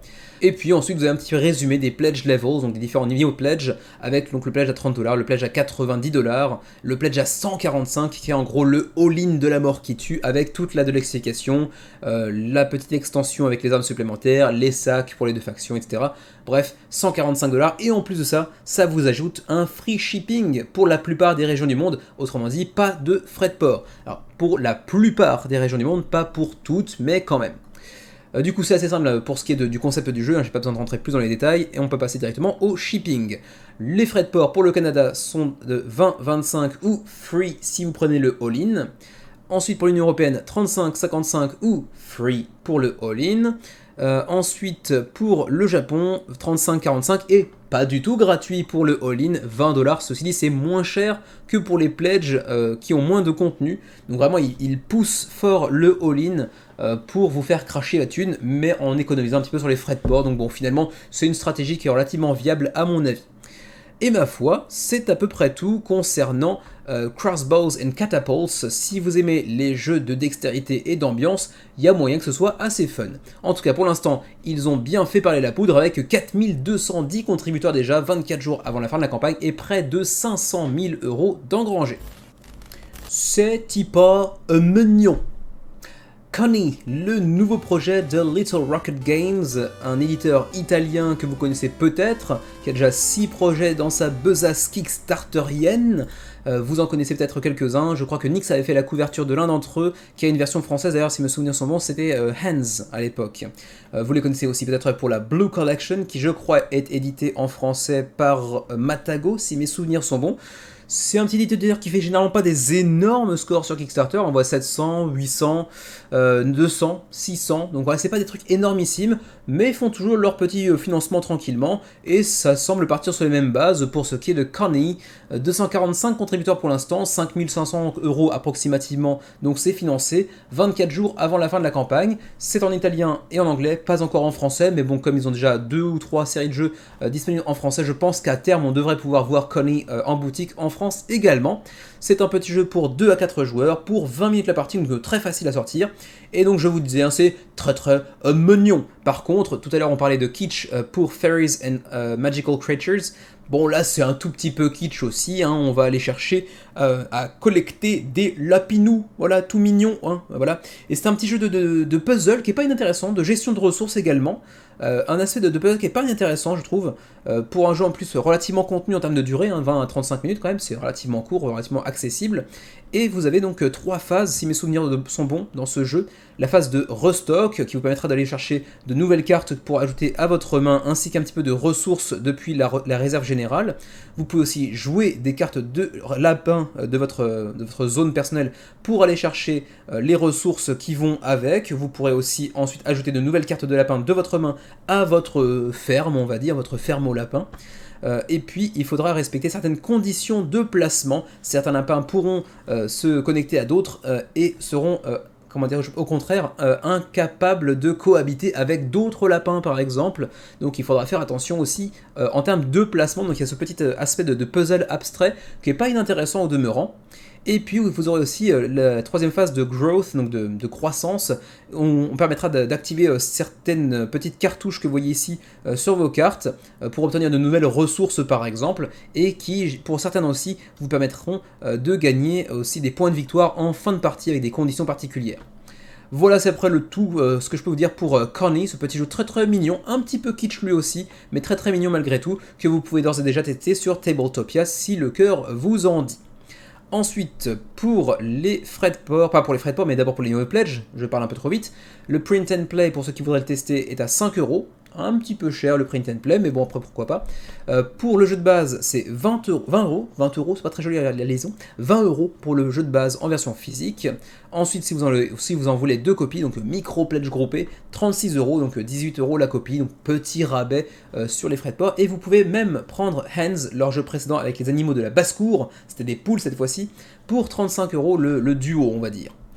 C'est à peu près tout pour les frais de port maintenant. Donc l'Europe est décomposée en 3 zones, avec ici la Belgique au Luxembourg à 11 €, la France pour 13 €, et puis ensuite qu'en est-il de nos amis suisses éventuellement? Ça doit être, j'imagine, ah c'est ici, excusez-moi, Switzerland, donc 19 €. Et puis pareil pour nous d'ailleurs au Japon, 19 € également. Et comme c'est un projet italien, j'imagine que peut-être la TVA est déjà incluse dans le prix. D'ailleurs notez que on aura bel et bien apparemment une VF grâce à Happy Meeple Games, que je ne connais pas. On aura même une version japonaise d'ailleurs, ok. Voilà pour ce qui est de Connie, le nouveau projet de Little Rocket Games, qui pour l'instant se porte plutôt pas trop mal, même si encore une fois, comme toujours avec cet éditeur italien, on va pas partir sur des bases extraordinaires, on va peut-être aller chercher les 700, 800 contributeurs d'ici la fin de la campagne. Celui-ci aurait pu faire partie des entrées de la semaine, mais je sais pas, je lui trouve un petit côté assez intéressant, et puis en plus un aspect visuel pas dégueulasse. Il s'agit de Solar Titans, que j'ai donc choisi de placer dans les plats principaux de la semaine. C'est un petit jeu de deck building et de tableau building aussi, dans lequel vous allez créer votre vaisseau intersidéral, en ajoutant différentes cartes que vous allez d'abord choper dans un marché, donc le fameux deck building, et que quand vous allez retrouver dans votre main, vous allez les ajouter à votre vaisseau pour aller renforcer le vaisseau en question, excusez-moi, l'armée de différents types d'armes que vous pourrez ensuite utiliser pour détruire les vaisseaux adverses progressivement, en essayant de préserver autant que faire se peut le centre de commande de votre vaisseau qui se trouvera généralement, j'imagine, au centre de ce dernier. pour l'instant, 340 contributeurs ont réussi à accumuler près de 7700 € pour l'instant, donc le projet est bel et bien financé, 25 jours avant la fin de la campagne, et ma foi, près de 350 contributeurs pour un premier projet en moins d'une semaine de campagne, pour Sunnyside Up Games, et ben c'est pas ridicule du tout, ça se présente plutôt pas mal. Pour le reste, j'ai envie de dire que c'est un jeu relativement classique, hein. On va effectivement passer par le marché intergalactique pour choper de nouveaux membres d'équipage, de nouvelles armes, de nouveaux composants de vaisseaux. Bon, c'est relativement classique de ce point de vue-là, mais le côté, l'aspect mélange de deck building et de construction de vaisseaux, c'est pas inintéressant, je trouve que c'est plutôt charmant. C'est pas un jeu pour moi, c'est pas une thématique pour moi, mais quand même je souligne et je note l'intérêt que peut avoir ce jeu, que je comprends assez aisément. Vous pouvez télécharger le livret de règles ici en anglais, vous pouvez tester le jeu sur Tabletop Simulator également en anglais, donc pas de VF, hein, vous l'aurez compris durant cette campagne, en tout cas pas pour l'instant, mais ça peut être assez sympatoche. Vous me direz éventuellement ce que vous en pensez de ce point de vue-là. Et puis ensuite, les différents niveaux de pledge, éventuellement, sachez qu'il y a aussi un mode solo et un mode coop. Je ne l'avais pas noté, je l'avais zappé tout à l'heure, donc c'est aussi bon à noter. Les niveaux de pledge sont directement sur le côté, on va voir ça ici tout de suite. 23 € pour le Fleet Captain, donc c'est en plus de ça un jeu relativement abordable, hein. 23 € pour le jeu de base, c'est quand même très abordable. Et puis ensuite, si vous voulez le pledge Fleet Admiral, ce sera 32 € pour ajouter au jeu de base une petite extension. Ah non, c'est pas une extension, c'est un artbook, excusez-moi, de 32 pages pour aller vous mettre en avant un petit peu les illustrations du jeu. Bon, c'est vraiment pas très important, très nécessaire, bien évidemment, d'autant plus que bon, la DA, si elle est jolie, certes, et pas mirifique non plus, donc bon, c'est pas très intéressant, mais bon, sachez-le quand même. Et puis vous avez potentiellement aussi un pledge groupé à 55 € pour 4 copies du jeu, qui peut être assez intéressant si vous êtes partant. Par contre, attention, c'est pour les boutiques apparemment uniquement. Ensuite, donc pour le shipping, les frais de port, 12 à 16 $ pour le Canada, 9 à 16 $ pour l'Europe, plus la TVA qui sera apparemment ajoutée dans le Pledge Manager, j'imagine. Et puis pour nous en Asie, de 8 à 10 $, donc on est peut-être finalement la zone la plus intéressante en termes de frais de port dans le monde. Voilà pour ce qui est de Solar Titans, un petit jeu qui n'a pas l'air inintéressant, et en plus de ça, pour un premier projet, c'est plutôt pas mal foutu. Alors celui-ci, pour le coup, je vais tenter d'être assez concis, assez rapide, parce qu'en réalité, je vous l'ai déjà présenté dans le menu crowdfunding. C'était au début de l'année 2023, et plus précisément le 15 janvier 2023, dans le menu crowdfunding que je vous avais présenté, Phantom Epoch, qui nous fait une nouvelle tentative après un premier échec assez cuisant à l'époque. Mais en même temps, lancer un projet début janvier, c'est clairement pas la meilleure période pour se lancer sur Kickstarter, et donc ils avaient préféré annuler le projet après un démarrage très très lent. Et du coup, ils nous reviennent avec donc cette nouvelle tentative pour Phantom Epoch, qui cette fois-ci est couronnée d'un peu plus de succès, puisque vous le voyez, après 3-4 jours de campagne, on est actuellement à 500 contributeurs, ce qui est loin d'être ridicule, et 55 000 € d'engrangés d'ores et déjà, 26 jours avant la fin de la campagne. On est sur un jeu à scénario, une sorte de campagne au long cours avec 40 missions, dans un univers de science-fiction, mais qui reprend aussi un petit peu des aspects plus connus de dungeon crawler, on va dire, avec des combats, avec une campagne persistante, avec des composants que vous pourrez aller déceler, ils seront donc cachés, scellés sous enveloppe, etc., que vous pourrez donc ouvrir au fur et à mesure que la campagne se dévoile à vous. Vous pourrez bien aussi faire progresser vos personnages au cours de la campagne, leur faire prendre de nouvelles compétences, leur faire acquérir de nouveaux équipements, etc., etc., avec tout un aspect aussi de combat tactique qui se réalisera sur un livret à fascicules, un petit peu à la façon de pas mal d'autres jeux depuis 4-5 ans. Il me semble que c'était déjà le cas avec Gloomhaven qui avait un peu lancé cette mode, si je me souviens bien, mais même s'il y avait d'autres jeux qui avaient déjà fait ça précédemment, mais c'est un petit peu le représentant, je crois, de ce style-là. Quoi qu'il en soit, Phantom Epoch commence plutôt pas mal cette deuxième tentative avec 500 contributeurs. Et vous le voyez, c'est une DA très orientée science-fiction avec des animaux anthropomorphes. C'est pas vilain, mais c'est pas flamboyant non plus, c'est pas époustouflant. C'est pour 1 à 4 joueurs, c'est pour 45 minutes par joueur autour de la table, donc rapidement sur 3-4 joueurs, ça peut faire des parties assez longues de 3-4 heures, si on n'est pas encore très habitué en tout cas au jeu, et c'est pour 14 ans et plus. Vous avez donc 40 missions, ce qui devrait pouvoir vous permettre d'avoir une campagne qui, il y aura certainement entre 60 et 80 heures au total de campagne coopérative. Donc vous allez créer votre personnage avec une variété d'archétypes disponibles, vous allez les faire évoluer, vous avez aussi un système de gameplay avec une gestion de main assez unique, si l'on en croit en tout cas les petits encarts que l'on voit ici, plein d'équipements, d'items que l'on pourra acquérir également, on pourra aussi même upgrader notre vaisseau intergalactique, on pourra ensuite débloquer du contenu secret au cours de la campagne. On a une édition standard à 70$. Ensuite, on a aussi une version deluxifiée qui s'accompagne de miniatures avec également des petits crantages pour j'imagine peut-être les points de vie restants, les points d'action, que sais-je encore. Avec donc tout un tas de miniatures, ainsi que une extension de Volanen Species Expansion qui vous donne 2 miniatures supplémentaires, ainsi que 2 petits personnages en métal. Metal Character Species Cards. Ouais, je sais pas, apparemment il y a du métal, mais aussi des cartes, moi je comprends pas très bien le mélange. Et également les Game Trays qui ne sont pas disponibles dans la version de base, et ça, les Game Trays, ça ajoute pas mal de valeur intrinsèquement. On a aussi l'extension The Arsonist pour 30$, qui n'a apparemment pas incluse dans la Deluxe Edition, si j'ai bien compris. Ça c'est un petit peu dommage pour le coup. Bon, c'est un petit peu dommage de ne pas avoir mis un pledge all-in direct, à moins qu'il ne le présente plus tard dans la campagne. Certains éditeurs font ça, ils prennent un all-in seulement après une semaine de campagne, une fois que tout a bien été dévoilé. C'est peut-être ce qu'ils feront. En tout cas, la Deluxe est à 115, mais vous pourrez ajouter potentiellement 30$ par-dessus pour avoir The Arsonist, pour avoir encore plus de contenu, de nouvelles missions notamment.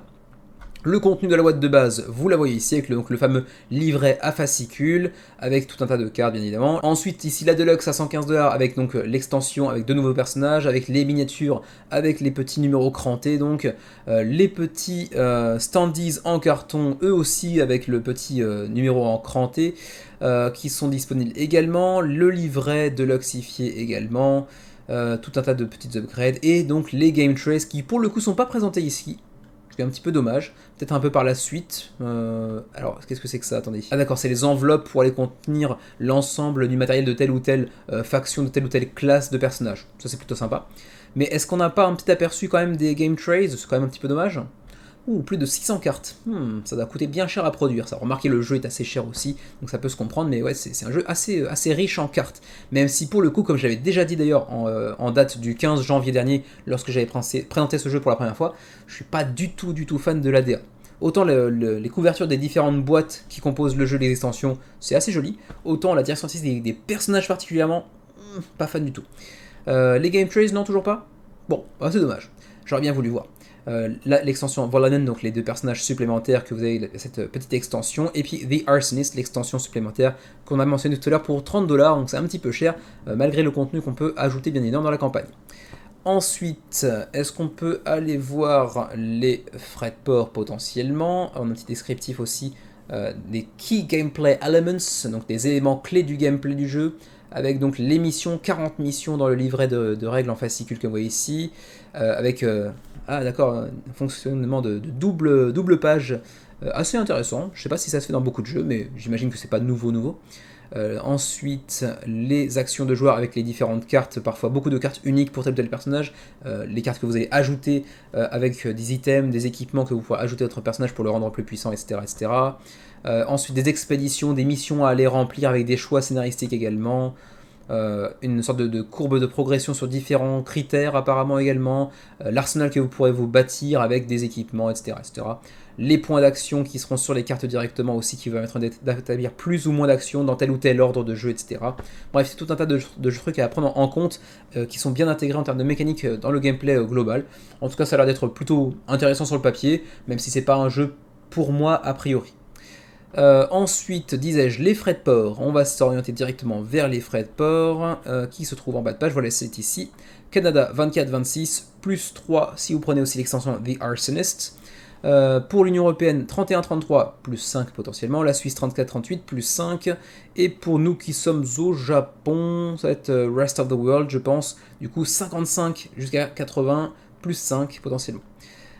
Ensuite la TVA aussi, ce sera ajouté dans le Pledge Manager apparemment, donc il faudra sortir un petit billet supplémentaire aussi pour Phantom Epoch. Et ma foi, c'est à peu près tout pour ce dernier, avec 500 contributeurs pour l'instant, 26 jours avant la fin de la campagne. Dernier projet des plats principaux de cette semaine, Burning Banners, et vous avez été plusieurs à le mentionner dans les commentaires récemment. Burning Banners, c'est un jeu qui est fortement inspiré par Donjons et Dragons et tout ce qui est jeu de rôle de manière générale. D'ailleurs, c'est l'œuvre pour ce qui est de la création du jeu, mais également de tout ce qui est direction artistique, également de Christopher Moller, qui est apparemment un artiste de Donjons et Dragons assez réputé, si j'en crois la description du projet. Burning Banners, c'est un jeu pour 2 à 6 joueurs que vous pourrez jouer en one-shot, mais également en campagne sur le long cours, sur plus de 10 ans dans l'univers de Burning Banners en tout cas. C'est pour 2 à 6 joueurs, je crois que je l'ai déjà dit ça pour le coup. C'est une complexité relativement faible, donc c'est relativement facile de pénétrer ce type de jeu semble-t-il. On est sur des scénarios qui durent environ 1 heure pour les plus simples et peut-être jusqu'à 1h30 environ pour les plus complexes. On aura apparemment des saisons qui viendront s'accumuler au cours des années, sur plusieurs années de campagne apparemment. Donc c'est vraiment un jeu avec de fortes implications scénaristiques. J'imagine en tout cas que le monde va être amené à évoluer au cours de la fameuse guerre qui va permettre de confronter certaines factions que l'on va pouvoir contrôler. Elles sont au nombre de 6, on va le voir par la suite. Vous allez voir que c'est encore une fois des archétypes très très classiques, là encore des univers d'Epic Fantasy. On a des orques, on a des magiciens, on a des hommes du Nord on va dire, etc. Donc chacun avec ses propres spécificités, vous en doutez bien sûr, hein, un petit peu d'asymétrie là-dedans, avec une énorme map de jeu, avec beaucoup de régions à aller explorer, découvrir. Donc on imagine qu'il y aura aussi une multitude d'événements qui viendront popper ici et là sur la carte au moment où vous chercherez à l'explorer. Tout un tas d'affrontements également, et puis aussi un système d'alliance que vous pourrez nouer et délier ensuite, trahir éventuellement vos partenaires autour de la table, parce que oui, ce n'est pas une campagne spécialement coopérative, on peut avoir des aspects coopératifs, donc d'alliance, mais c'est pas fondamentalement un jeu de coopération, si j'ai bien compris en tout cas. Pour le reste, même si apparemment c'est un créateur, un illustrateur de Donjons et Dragons assez réputé si j'en crois à la campagne, je suis pas très convaincu par la direction artistique. Je dis pas que c'est moche, hein, mais je suis pas vraiment le public de ce type d'illustration, tout simplement. Hein. Voilà, j'ai pas grand chose de plus que ça à en dire, hein. Le reste est relativement classique, on a de la gestion de main, on a donc tout un tas de cartes qui viennent nous apporter des items, des compétences particulières uniques ou, comment dirais-je, plus sur le long terme, permanente on va dire. Et donc le tout dans un univers étendu assez riche semble-t-il. Donc je vois pas une grande distinction à faire avec beaucoup d'autres jeux orientés RPG mais avec du matériel de jeu de plateau. J'ai l'impression qu'on a déjà vu plus ou moins la même chose à plusieurs reprises, donc je ne sais pas très bien ce qui permettrait de différencier Burning Banners des autres jeux de cet acabit. Pour ce qui est des frais de port, le Canada c'est $30 et pour l'Union Européenne c'est 45, mais au moment où je le dis, je m'aperçois que j'ai pas encore parlé des pledges eux-mêmes, donc on va le voir directement ici. Il y en a qu'un de toute façon, ça va être relativement rapide, c'est le pledge que vous voyez ici à $89, donc 82€ pour la copie de Rage of the Witch Queen, donc c'est en fait le sous-titre de Burning Banners, Rage of the Witch Queen, donc la fameuse reine sorcière qui sera un peu le némésis de l'ensemble des joueurs autour de la table, même si entre vous, vous n'êtes pas forcément obligé de collaborer en permanence, bien évidemment. Voilà, c'est après tout ma foi pour Burning Banners, le dernier projet des plats principaux de la semaine. Il nous reste donc 3 projets à voir, les fameux desserts de la semaine. On est parti. Le premier dessert de la semaine, vous m'en direz des nouvelles, il s'agit de Thiefdom, l'œuvre de Juma Al-Joujou, ça nous vient d'Allemagne, et c'est le 3e projet, si je ne me trompe pas, de Juma Al-Joujou après Clans of Caledonia, Thiefdom d'abord sur Tabletop Simulator, puis Millennia également. Il a cette spécificité assez intéressante qui consiste en produire son jeu sur TTS d'abord, puis ensuite de le sortir en version physique. En tout cas, c'est ce qu'il fait actuellement pour Thiefdom, puisque vous le voyez, on avait déjà eu 86 contributeurs pour Thiefdom à l'époque pour la création sur Tabletop Simulator. Pour Clans of Caledonia, son premier jeu, c'était l'inverse. Il avait d'abord créé le jeu de société en en physique avant de passer sur la version TTS. Donc c'est une façon de faire assez intéressante. Est-ce que ça veut dire que Millenia sera son prochain jeu en version physique? On peut l'imaginer. En tout cas, la DA de Millenia a l'air plutôt sympatoche. Pour ce qui est de Thiefdom et de la DA justement, de la direction artistique, vous l'avez reconnu bien évidemment, c'est The Mitcho qui est au pinceau. Je crois que c'est la deuxième campagne ou troisième campagne aujourd'hui dans laquelle il apparaît. Thiefdom, donc encore une fois, on sera fan ou pas de la création, des créativités de Miko, qui n'est pas forcément un illustrateur qui plaît à tout le monde, même s'il a vraiment un très beau succès qui ne se dément pas au fur des années. Pour ce qui est de Thiefdom, le titre l'indique à demi-mot, vous allez incarner des voleurs, ou plutôt des guildes de voleurs, vous aurez 3 voleurs chacun apparemment, avec un petit peu d'asymétrie qui viendra se renforcer au cours de la partie. C'est pour 1 à 4 joueurs, c'est pour 30 minutes par joueur autour de la table, 14 ans et plus, et c'est un degré de complexité de 3.7 sur BGG, donc c'est un jeu quand même initié plus, voire même presque expert, j'ai envie de dire, qui bénéficiera en plus de ça d'une VF, en tout cas en VF en PDF, donc en digital, pas dans la version physique, en tout cas pas pour l'instant, pour ce qui est donc de Thiefdom. Pour le reste, on est sur un jeu de pick up and deliver, donc en gros un jeu de livraison. On va en fait s'introduire dans les manoirs de certains nobles de la ville, leur voler leurs peintures ou autres items et gemmes, donc les gemmes c'est les bijoux, en toutes sortes, et on va essayer de les refourguer par la suite à des marchands sur le marché noir, quoi, en gros. Et on va ensuite chercher à débloquer certaines nouvelles compétences, à embaucher de nouveaux compagnons de route pour intégrer notre équipe de voleurs. Mais, attention, un truc assez intéressant au-delà du simple pick-up and deliver que semble proposer Thiefdom, c'est qu'il y a aussi des gardes dans cette fameuse ville, gardes qui sont sur le qui-vive et qui seront toujours à l'orée du bois pour vous guetter, pour vous arrêter potentiellement lors de votre tentative, de fuite, une fois que vous aurez volé certains éléments à des riches, des nobles de la ville. Et l'intérêt réside d'ailleurs en partie ici, c'est que le fameux gardien, ou les fameux gardiens, parce qu'il y en a 3 ou 4 dans la ville je crois, seront contrôlés tour à tour par les joueurs autour de la table. Donc en gros, sur le tour 1 ce sera le joueur A, puis le joueur B, puis le joueur C, puis le joueur D. À chaque tour ça va changer, et du coup vous allez pouvoir déplacer les fameux gardiens, les mettre un peu à distance de vos personnages, ou les rapprocher de personnages adverses, et ainsi de suite. Donc il y a une interaction qui est assez intéressante de ce point de vue là. Ensuite, continuons le petit how to play brièvement. Vous aurez donc les guildes, vous contrôlerez 3 voleurs que vous apercevez ici. Vous pourrez ensuite les customiser, donc on va dire les améliorer et les personnaliser au fur et à mesure via des équipements et via des compagnons qu'on entreaperçoit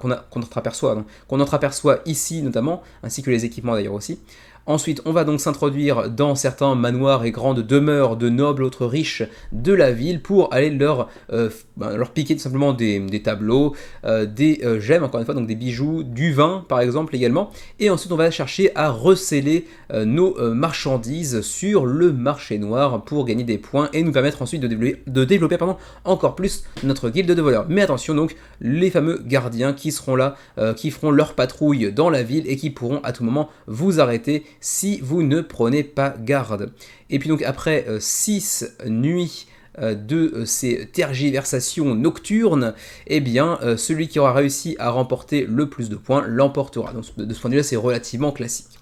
Il y a aussi une assez forte rejouabilité semble-t-il, puisque les plateaux qui viennent composer le plateau central, en fait, sont composés de 6, je crois, 6 ou 8 plateaux, non 8, c'est marqué ici, 8 plateaux modulables et double face qui plus est, donc vous pourrez accoler comme bon vous semble d'une partie à l'autre, ce qui permettra aussi d'avoir une ville radicalement différente d'une partie à l'autre, et donc renforçant ainsi la rejouabilité. Donc ça c'est plutôt intéressant de ce point de vue-là. On aura aussi 12 types d'équipements différents, ainsi que 36 compagnons potentiels qui pourront rejoindre votre équipe et vous octroyer certains pouvoirs spécifiques. On voit ici un petit exemple de modularité des plateaux qui composeront la ville, donc ça c'est relativement intéressant de ce point de vue là aussi. Ensuite, un petit point sur les illustrations de The Mitcho, donc le fameux illustrateur de toute la série de la mer du Nord ou du Royaume de l'Ouest par exemple, et ainsi de suite. Ensuite, un petit aperçu de tous les composants qui vont composer, c'est très répétitif, de tous les composants que l'on va trouver à l'intérieur de Thiefdom, avec tout un tas de petits meeples qu'on aurait pu apprécier, voir en screen print. Ce sera peut-être par la suite un stretch goal. Ensuite, on aura tout un tas de petits meeples en tout genre, des petits tokens. On aura aussi donc les fameux 8 plateaux double face pour composer la ville selon notre bon vouloir en début de partie, les plateaux de points, ensuite qu'est-ce qu'on a d'autre encore, les cartes d'invités, enfin d'invités c'est les compagnons de route, les cartes d'équipement, les petits plateaux de joueurs individuels, etc. etc. Ensuite, Your Pledge, qu'y a-t-il dans notre pledge? Alors on aura donc une copie du jeu en version physique en anglais, et on aura aussi tous les stretch goals qui viendront les accompagner. On en a déjà débloqué quelques-uns, vous le voyez ici. D'ailleurs, je vois qu'on a le screen print sur les meeple voleurs, donc apparemment, ils m'ont écouté avant même que je ne parle, c'est fort, pour débloquer justement le screen print, la petite impression sur les voleurs. Bah, en même temps, pour l'instant, c'est juste une sorte de bandeau sur les yeux, donc c'est pas très onéreux à rajouter en termes de coût de production. On aura potentiellement aussi un insert en plastique pour ranger le jeu, donc ça c'est plutôt cool également. Ensuite, pour ce qui est des langues, je l'ai déjà dit tout à l'heure, on aura donc le français en version digitale, pas en version physique, en tout cas pas pour l'instant. Et on aura aussi tout un tas d'autres langues, telles que le japonais par exemple, qui seront potentiellement débloqués en fonction de la demande durant la campagne ou d'autres contrats de négociation de localisation avec des éditeurs locaux. Vous pourrez aussi, je crois, le tester quelque part sur Tabletop Simulator, me semble-t-il, mais j'ai oublié où c'était.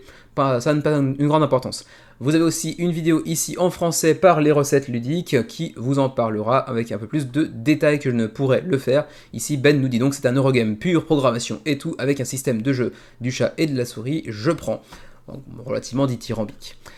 Ensuite, on va pouvoir passer, ma foi, directement, je pense, au shipping, donc au frais de port, qui se trouve donc ici. Alors apparemment, il faut cliquer ici pour avoir accès au tableau, donc ça va être un Excel, voilà, c'est pas très joli, mais bon, il y a encore des éditeurs qui font ça. L'Union Européenne est décomposée en 3 parties, pour ce qui est de la Belgique c'est 1, pour ce qui est de la France c'est 2 par exemple, donc ce sera entre 13 et 15 ou entre 16 et 18 euros de frais de port en fonction du nombre de jeux que vous allez ajouter à votre pledge, parce que oui, vous pourrez faire des petits pledges groupés également. Pour les Hauts-Canadiens, ce seront 26, 33, 42, 53, 62, 69 $ qui vous attendent en termes de frais de port selon votre nombre de copies. Et pour nous qui sommes dans la zone Asie numéro 1, ce sera donc de 28 à 64 euros de frais de port. Voilà ma foi, c'est après tout pour Thiefdom, avec une version française disponible qui plus est, même si ce n'est que en version, comment dirais-je, numérique, en tout cas pour l'instant. On verra si ce sera en version physique par la suite. Je serais curieux de voir ce que vous en pensez. Le jeu a l'air quand même d'être très sympa. Ce petit aspect justement du chat et de la souris, de l'infiltration, de rester discret autant que faire se peut, tout en sachant qu'il y aura forcément un autre joueur autour de la table qui va contrôler les gardiens et qui va chercher à se mettre sur notre tronche, surtout si on semble prendre un petit peu d'avance par exemple. Ça peut être assez sympa en termes d'interaction dans un jeu de pick-up and deliver qui généralement sont pas les jeux qui possèdent, qui permettent d'avoir justement le plus d'interaction. Thiefdom pour l'instant c'est 2500 contributeurs, 12 jours avant la fin de la campagne, avec déjà 70 000 € d'engrangés. Le jeu est donc largement financé.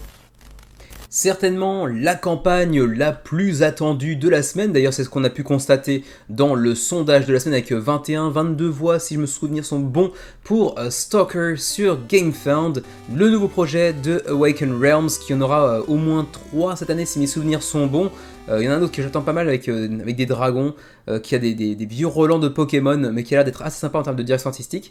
Là pour le coup ce n'est pas celui-ci mais c'est bien Stalker, qui est inspiré directement d'un jeu vidéo du même nom, si j'ai bien compris, mais je connaissais pas le jeu de vidéo d'origine donc je ne saurais pas vous en donner les détails.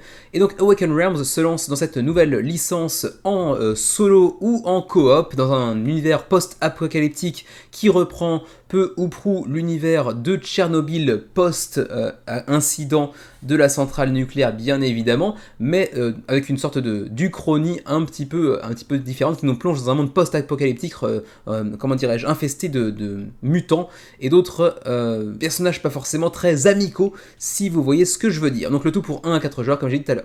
Il y aura bien évidemment une version française durant la campagne, une version francophone devrais-je plutôt dire, et comme vous le voyez sur GameFound on est actuellement à près de 10 000 backers et près de 2 millions de dollars d'engrangés à 17 jours de la fin de la campagne. Autrement dit, comme d'habitude, Awaken Realms a plié GameFound. Il pliait avant Kickstarter, désormais il plie GameFound et en même temps ça tombe bien, c'est chez eux.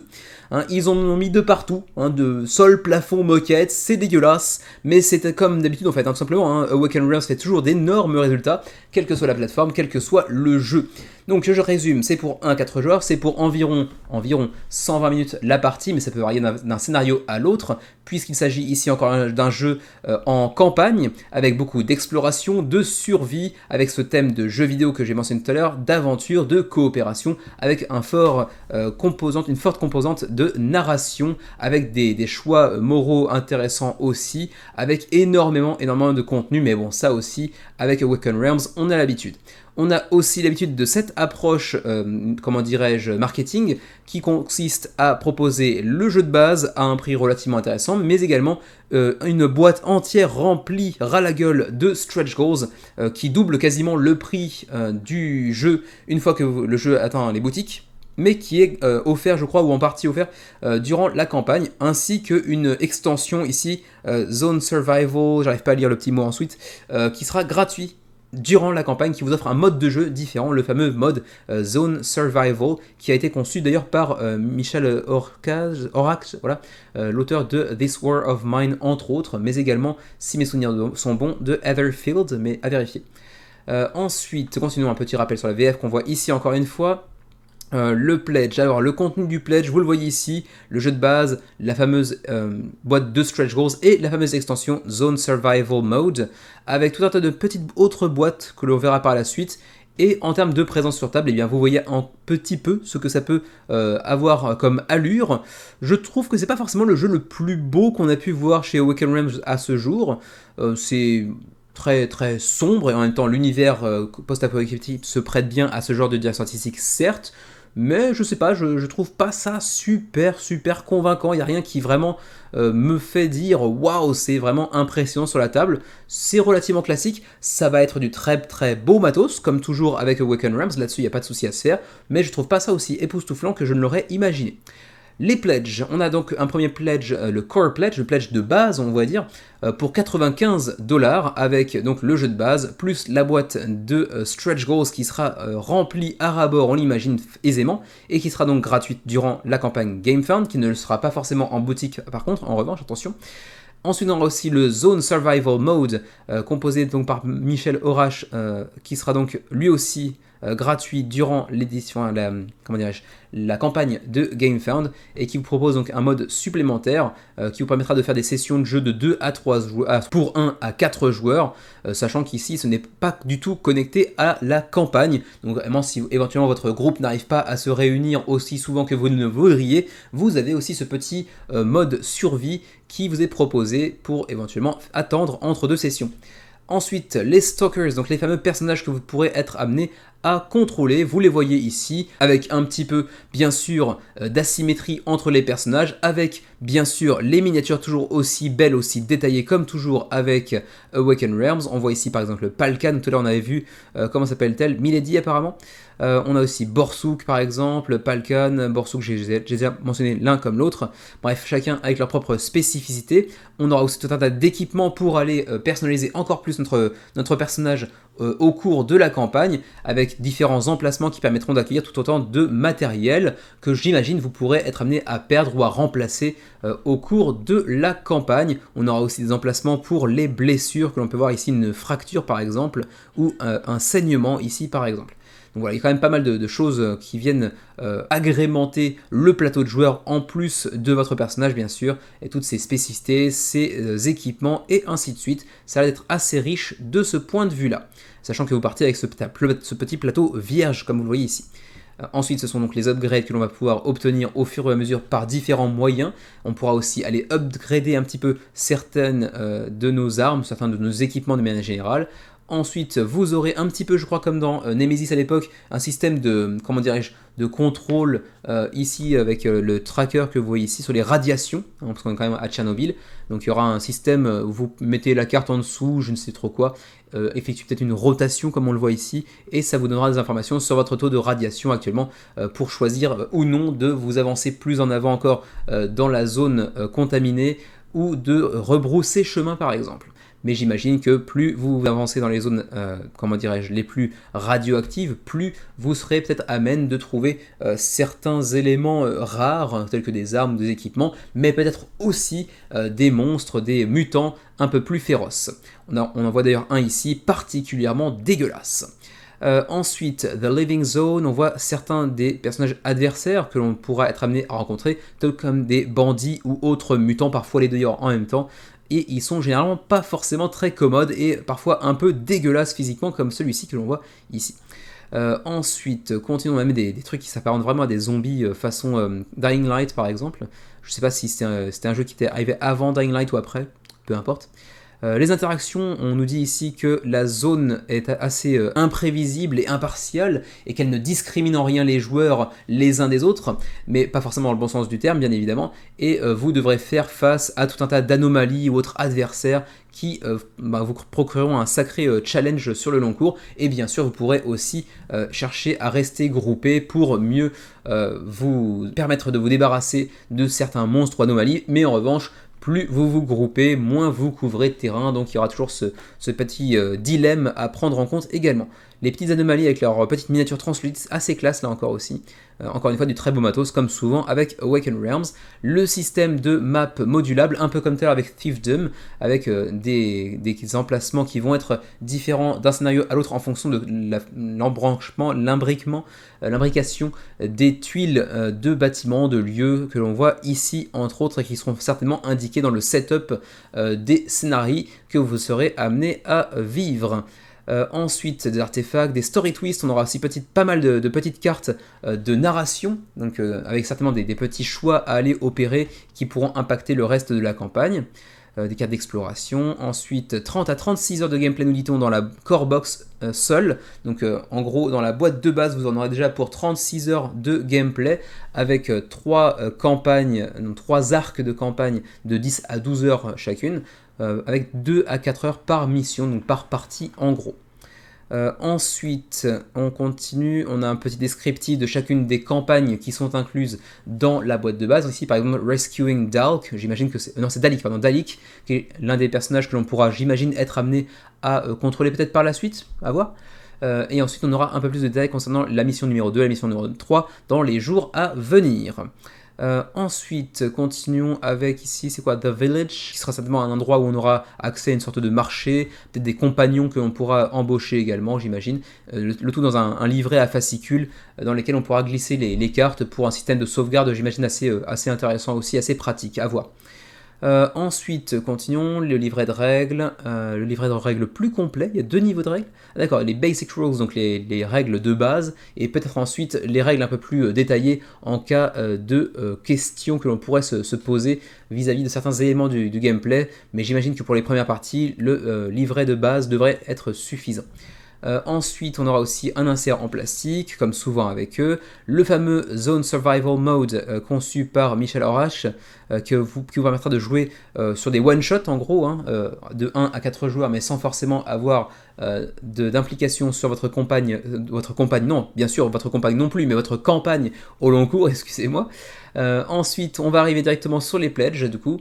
95$, je disais tout à l'heure, pour le pledge de base, avec la boîte de base, l'extension, pas l'extension, mais le Stretch Goals, qui est une boîte énorme, ainsi que le Zone Survival Mode. On a ensuite un pledge Stalker Adventure, qui vient ajouter à cela une Zone Threats Miniature Pack, donc un pack de miniatures supplémentaires, pour ajouter encore plus de contenu, avec 50 miniatures de menaces en tout genre dans la zone contaminée. Ensuite, on a un pledge Legacy Collectors à 199$ qui s'accompagne carrément d'une boîte de métal, d'un néoprène, de tout un tas de petits éléments de métal. J'imagine encore plus, voire peut-être toutes les miniatures du jeu présentes à l'intérieur également. Ensuite, on a un Explorer Pledge à 219$ qui vient rajouter aussi des tuiles de terrain ou peut-être des impressions de terrain en 3D ainsi que les anomalies également. On peut aller voir ça tout à l'heure. Voilà, ici anomalies, donc 20 petits modèles d'anomalies qui sont quand même très très classe, hein, translucides comme ça et puis assez jolis.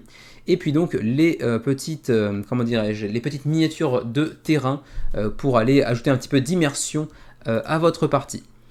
Ma foi, je crois que j'ai fait à peu près le tour sur le contenu principal. Ensuite, essayons de voir s'il y a d'autres choses qui pourraient nous intéresser pour passer un petit peu de temps là-dessus, ou est-ce qu'on se permet de directement passer à la suite. On a ici quelques petits aperçus du bestiaire de Stalker, avec des personnages, enfin des monstres vraiment inspirés par les jeux d'horreur qu'on a l'habitude de voir sur PC, sur console, etc. Mais moi qui me rappelle particulièrement les fameux zombies que l'on voit uniquement la nuit dans Dying Light et qui étaient assez flippants pour le coup. Ça m'y fait pas mal penser. Mais on voit aussi quelques-uns des personnages, des bandits, j'imagine. Autres mutants qui ont subi un sort pas forcément très enviable dans la zone contaminée, mais qui ne seront pas forcément les plus amicaux non plus. Ensuite, continuons. Est-ce qu'on va pouvoir trouver une vidéo en français? Je n'ai pas cru voir de vidéo en français durant cette campagne, malheureusement. Je ne crois pas me tromper, non, il n'y a pas de vidéo en français, dommage. Continuons, on a aussi bien sûr, comme toujours avec l'option du Sun Drop, donc pour ajouter le lavis sur les miniatures qui les rendent un peu plus classe, un peu plus vivantes, un peu plus en relief. Donc un ajout de deluxification qui est plutôt le bienvenu pour tous les amateurs du genre qui ne seront pas spécialement peintres. Donc ça pourrait être intéressant, c'est toujours assez joli. Ensuite, la Awakened Realms Quality, on a l'habitude d'un très très beaux composants, ça ne change rien. Ensuite, on va pouvoir tranquillement, ma foi, s'orienter vers les frais de port, mais d'abord le petit point habituel de Awakened Realms, le petit bragging rights comme on dit en anglais, donc l'instant on crâne un petit peu en vous montrant qu'on a quasiment tous nos jeux sortis jusqu'à ce jour dans le top 100 de BGG, voire même dans le top 50, puisqu'on voit que même ISS Vanguard qui est arrivé seulement à une partie des backers uniquement, et pas tous, est déjà 43e au classement des jeux thématiques. Alors c'est pas le top global je pense, mais le top thématique en tout cas 43e, This War of Mine, Nemesis Lockdown, qui pour le coup est moins populaire que le premier du nom, enfin pour l'instant, et puis Tainted Grail, donc tous des jeux qui ont été primés à de nombreuses reprises. Awakened Realms, ça reste quand même un gage de confiance, un gage de qualité également. Ensuite, le shipping, disais-je, pour ce qui est de l'Union Européenne, la TVA sera ajoutée dans le Pledge Manager, donc attention, soyez prêts à sortir quelques petits billets supplémentaires suite à la campagne. Vous avez toujours aussi ce petit système de stretch pay que j'ai mentionné un peu plus tôt dans la vidéo, qui vous permettra d'étaler votre paiement sur 3-4 mois différents. Ensuite, le système habituel aussi de Awakened Realms, celui de la single wave ou du split wave. En gros, est-ce que vous prenez le jeu dans son entièreté d'un seul coup, ou est-ce que vous faites d'abord livrer le jeu de base et ensuite vous faites livrer le reste du contenu par la suite? Donc voilà, ça dépend. Est-ce que vous êtes pressé d'y jouer? Est-ce que vous pouvez attendre de recevoir tout d'un seul bloc en payant un tout petit peu moins cher? À vous de voir. Pour ce qui est de single wave, donc de tout recevoir en un seul coup, ce sera pour janvier 2025, donc faut pas être pressé. Pour le Canada, ce sera 32, 35, 43. Pour l'Asie, 54, 57, 65. Pour l'Europe, 17, 20, 25, sauf si vous faites partie éventuellement du reste de l'Europe, mais pas de l'Union Européenne, 34, 37, 42 par exemple pour nos amis suisses, j'imagine. Pour le split wave, donc deux envois séparés, on aura avril 2024 pour ce qui est du jeu de base, et la seconde vague qui arrivera avec donc, les stretch goals, les extensions, etc. pour janvier 2025. Et là, ce sera donc 29, 32, 40 pour l'Europe, 59, 61, 70 pour nos amis suisses par exemple, 50, 55, 65 pour le Canada, et pour nous qui sommes en Asie, 87 jusqu'à 105 $ de frais de port. Ça pique assez méchamment le fondement. Mais bon, que voulez-vous, Awakened Realms, c'est toujours assez cher, mais on sait à quoi s'attendre quand il lance une campagne, et encore une fois, le matériel est quand même assez riche, tout comme le jeu l'est également d'ailleurs. Reste à voir si vous êtes éventuellement amateur du jeu vidéo d'origine, dont j'ignorais l'existence pour être tout à fait honnête. Ça fait quelques mois, quelques années que je m'intéresse de moins en moins aux jeux vidéo, et pour le coup, Stalker, je ne connaissais pas du tout. Donc vous me direz éventuellement si vous l'avez testé, vous me direz du coup si vous attendez particulièrement Stalker, si vous l'attendez comme un soldat, comme une star de cinéma. 9450 backers, en tout cas pour le coup, l'attendent avec impatience, semble-t-il, 17 jours avant la fin de la campagne, et déjà 2 millions de dollars d'engrangés, c'est très très fort. On termine par le nouveau Lacerda. Il était attendu par beaucoup de monde, bien évidemment. Lacerda, ça fait partie de ces auteurs qui ont vraiment une fanbase très solide. Ce sont des jeux très lourds, vraiment très orientés experts, mais généralement des bons brain burners, comme on dit. Vous aurez le cervelas qui vous dégoulinera par les oreilles, mais également par les narines. Soyez prêts. Si vous n'êtes pas, habitué au jeu de Lacerda, c'est peut-être pas celui vers lequel il faudrait s'orienter pour commencer, si j'ai bien compris. Je pense que peut-être le plus amène de vous permettre de rentrer en douceur dans l'univers de la Zelda, c'est peut-être Escape Plan, ou c'est peut-être celui sur l'art contemporain, mais j'ai oublié le titre. Mais bon, peu importe. Inventions est là pour satisfaire l'appétit de tous les fans de la Cerda, avec une fois de plus une très jolie direction artistique réalisée par Yann O'Toole. C'est toujours le même duo, hein. La Cerda pour tout ce qui est gameplay et Yann O'Toole pour tout ce qui est aspect visuel. C'est une équipe qui gagne. Et cette fois-ci, on est encore une fois sur un très beau résultat, 4400 backers en l'espace de 2-3 jours, parce que la campagne s'est lancée un tout petit peu plus tard que je n'imaginais. 22 jours avant la fin de la campagne, déjà presque 455 000 euros d'engrangés, c'est quand même très très beau pour un début de campagne. Mais bon, on reste sur les résultats habituels, j'ai envie de dire, des jeux Lacerda. J'allais dire des jeux de Eagle Gryphon Games, mais en fait non, parce qu'ils produisent pas mal de jeux qui ont des résultats un peu plus, pas confidentiels, mais un peu plus modérés, disons, comme Age of Steam qui avait fait 3000, Bot Factory qui était aussi un Vital Lacerda, mais plus accessible pour le coup, avec 3000 contributeurs, Weather Machine, par exemple, Pergamon a fait 500 contributeurs, Route 66 a fait 400 contributeurs, mais par contre, les Vital Lacerda font toujours du 9-10 000, comme ici par exemple, Weather Machine 9000, On Mars pour l'extension 7000, qu'est-ce qu'on avait d'autre encore? On avait Mercado de Lisboa qui était aussi un Lacerda un peu plus léger, Kanban Eevee qui avait fait 6500, On Mars qui avait fait 10 000, qu'est-ce qu'on avait encore? C'est près tout. Non, Escape Plan, 6800 par exemple. Bref, il confirme campagne après campagne que la Lacerda c'est du solide, ça fait des très bons résultats.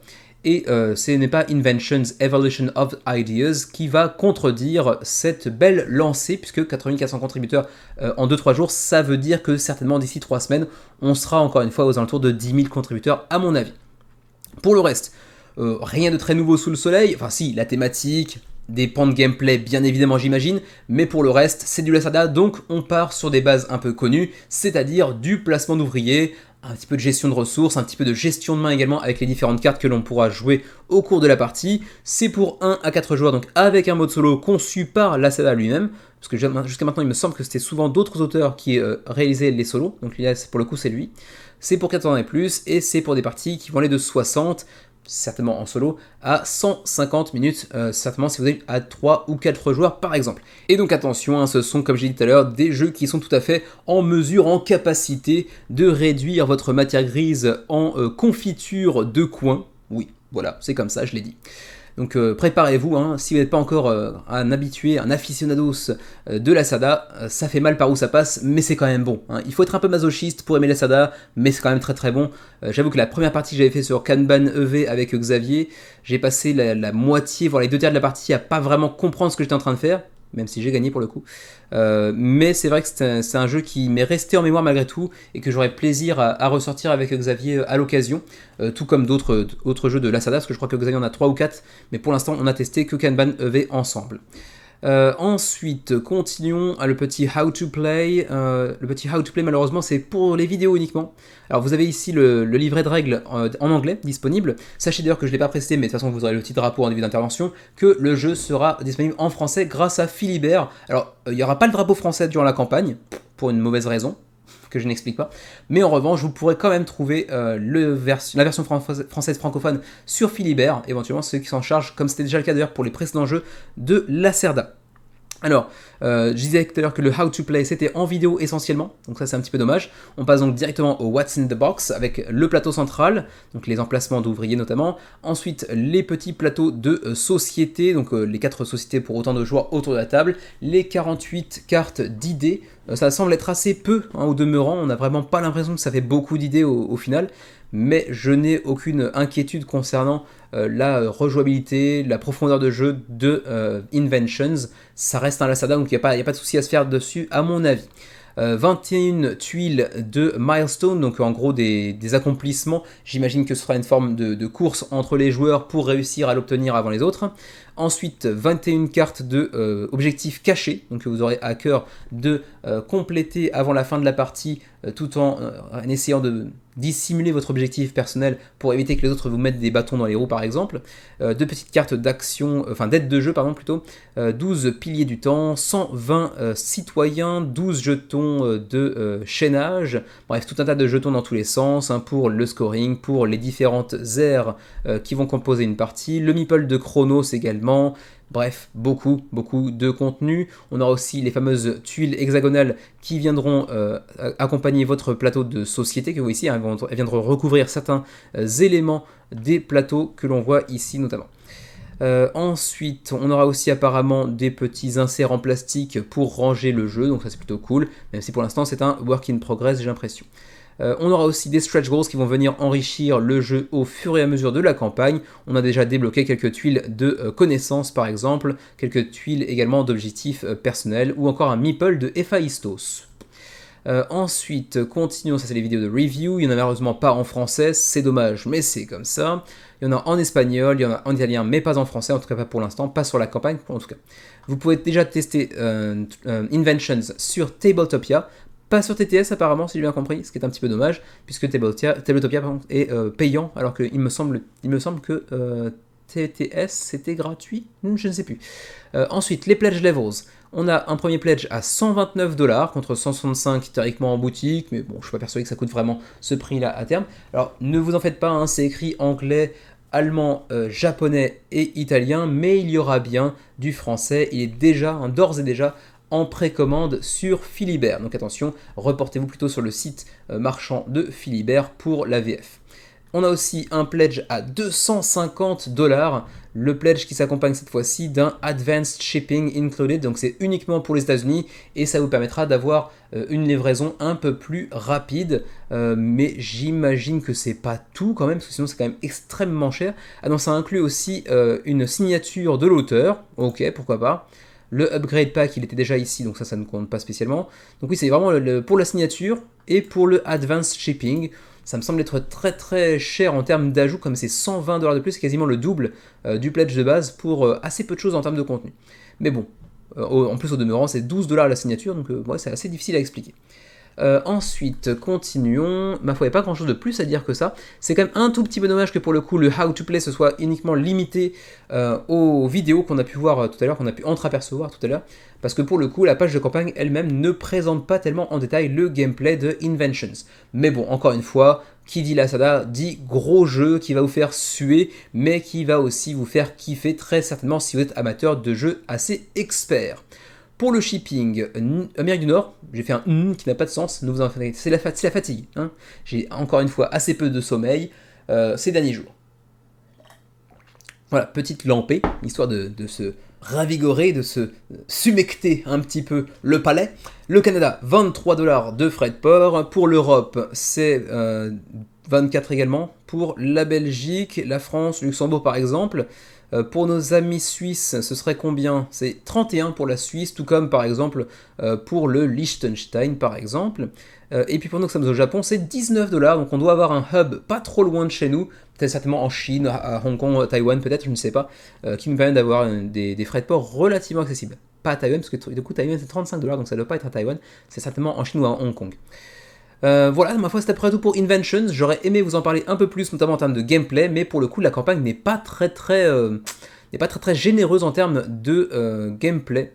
En tout cas, pour ce qui est d'illustrer le gameplay, ça manque un petit peu, ça pêche un petit peu de ce côté-là, mais bon, je ne m'en fais pas. J'imagine que de toute façon, ce sera très très bon, comme c'est souvent le cas avec Lacerda, mais ce sera aussi très très lourd. Il faudra certainement quelques heures pour bien intégrer les règles, mais bon, si on est fan de Lacerda, c'est forcément un projet intéressant, d'autant plus que je suis assez, pour le coup, friand de la thématique, hein, d'utiliser les plus grandes innovations de l'humanité dans un jeu pour faire progresser l'humanité. Je trouve ça assez intéressant comme concept. C'est vrai qu'il a souvent des concepts assez originaux, et pour le coup, Inventions en est un nouveau.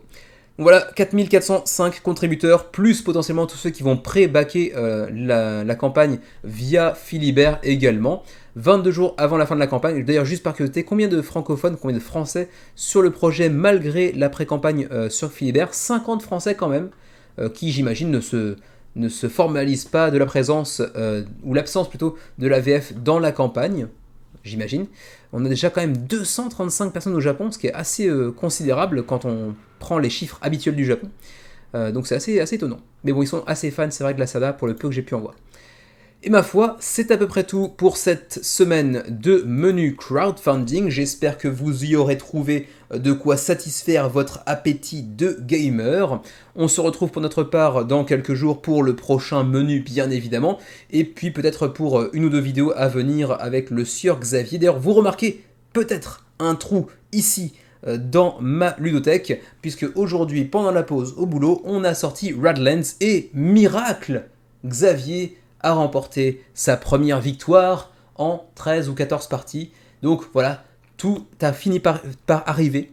Et donc une victoire de Xavier sur Radlands, ça peut arriver, ça peut advenir. Et je pense qu'il aura peut-être plus de facilité maintenant à le sortir, parce que ça y est, il a gagné. Sur ce, portez-vous bien, jouez bien, on se retrouve très bientôt. À la prochaine.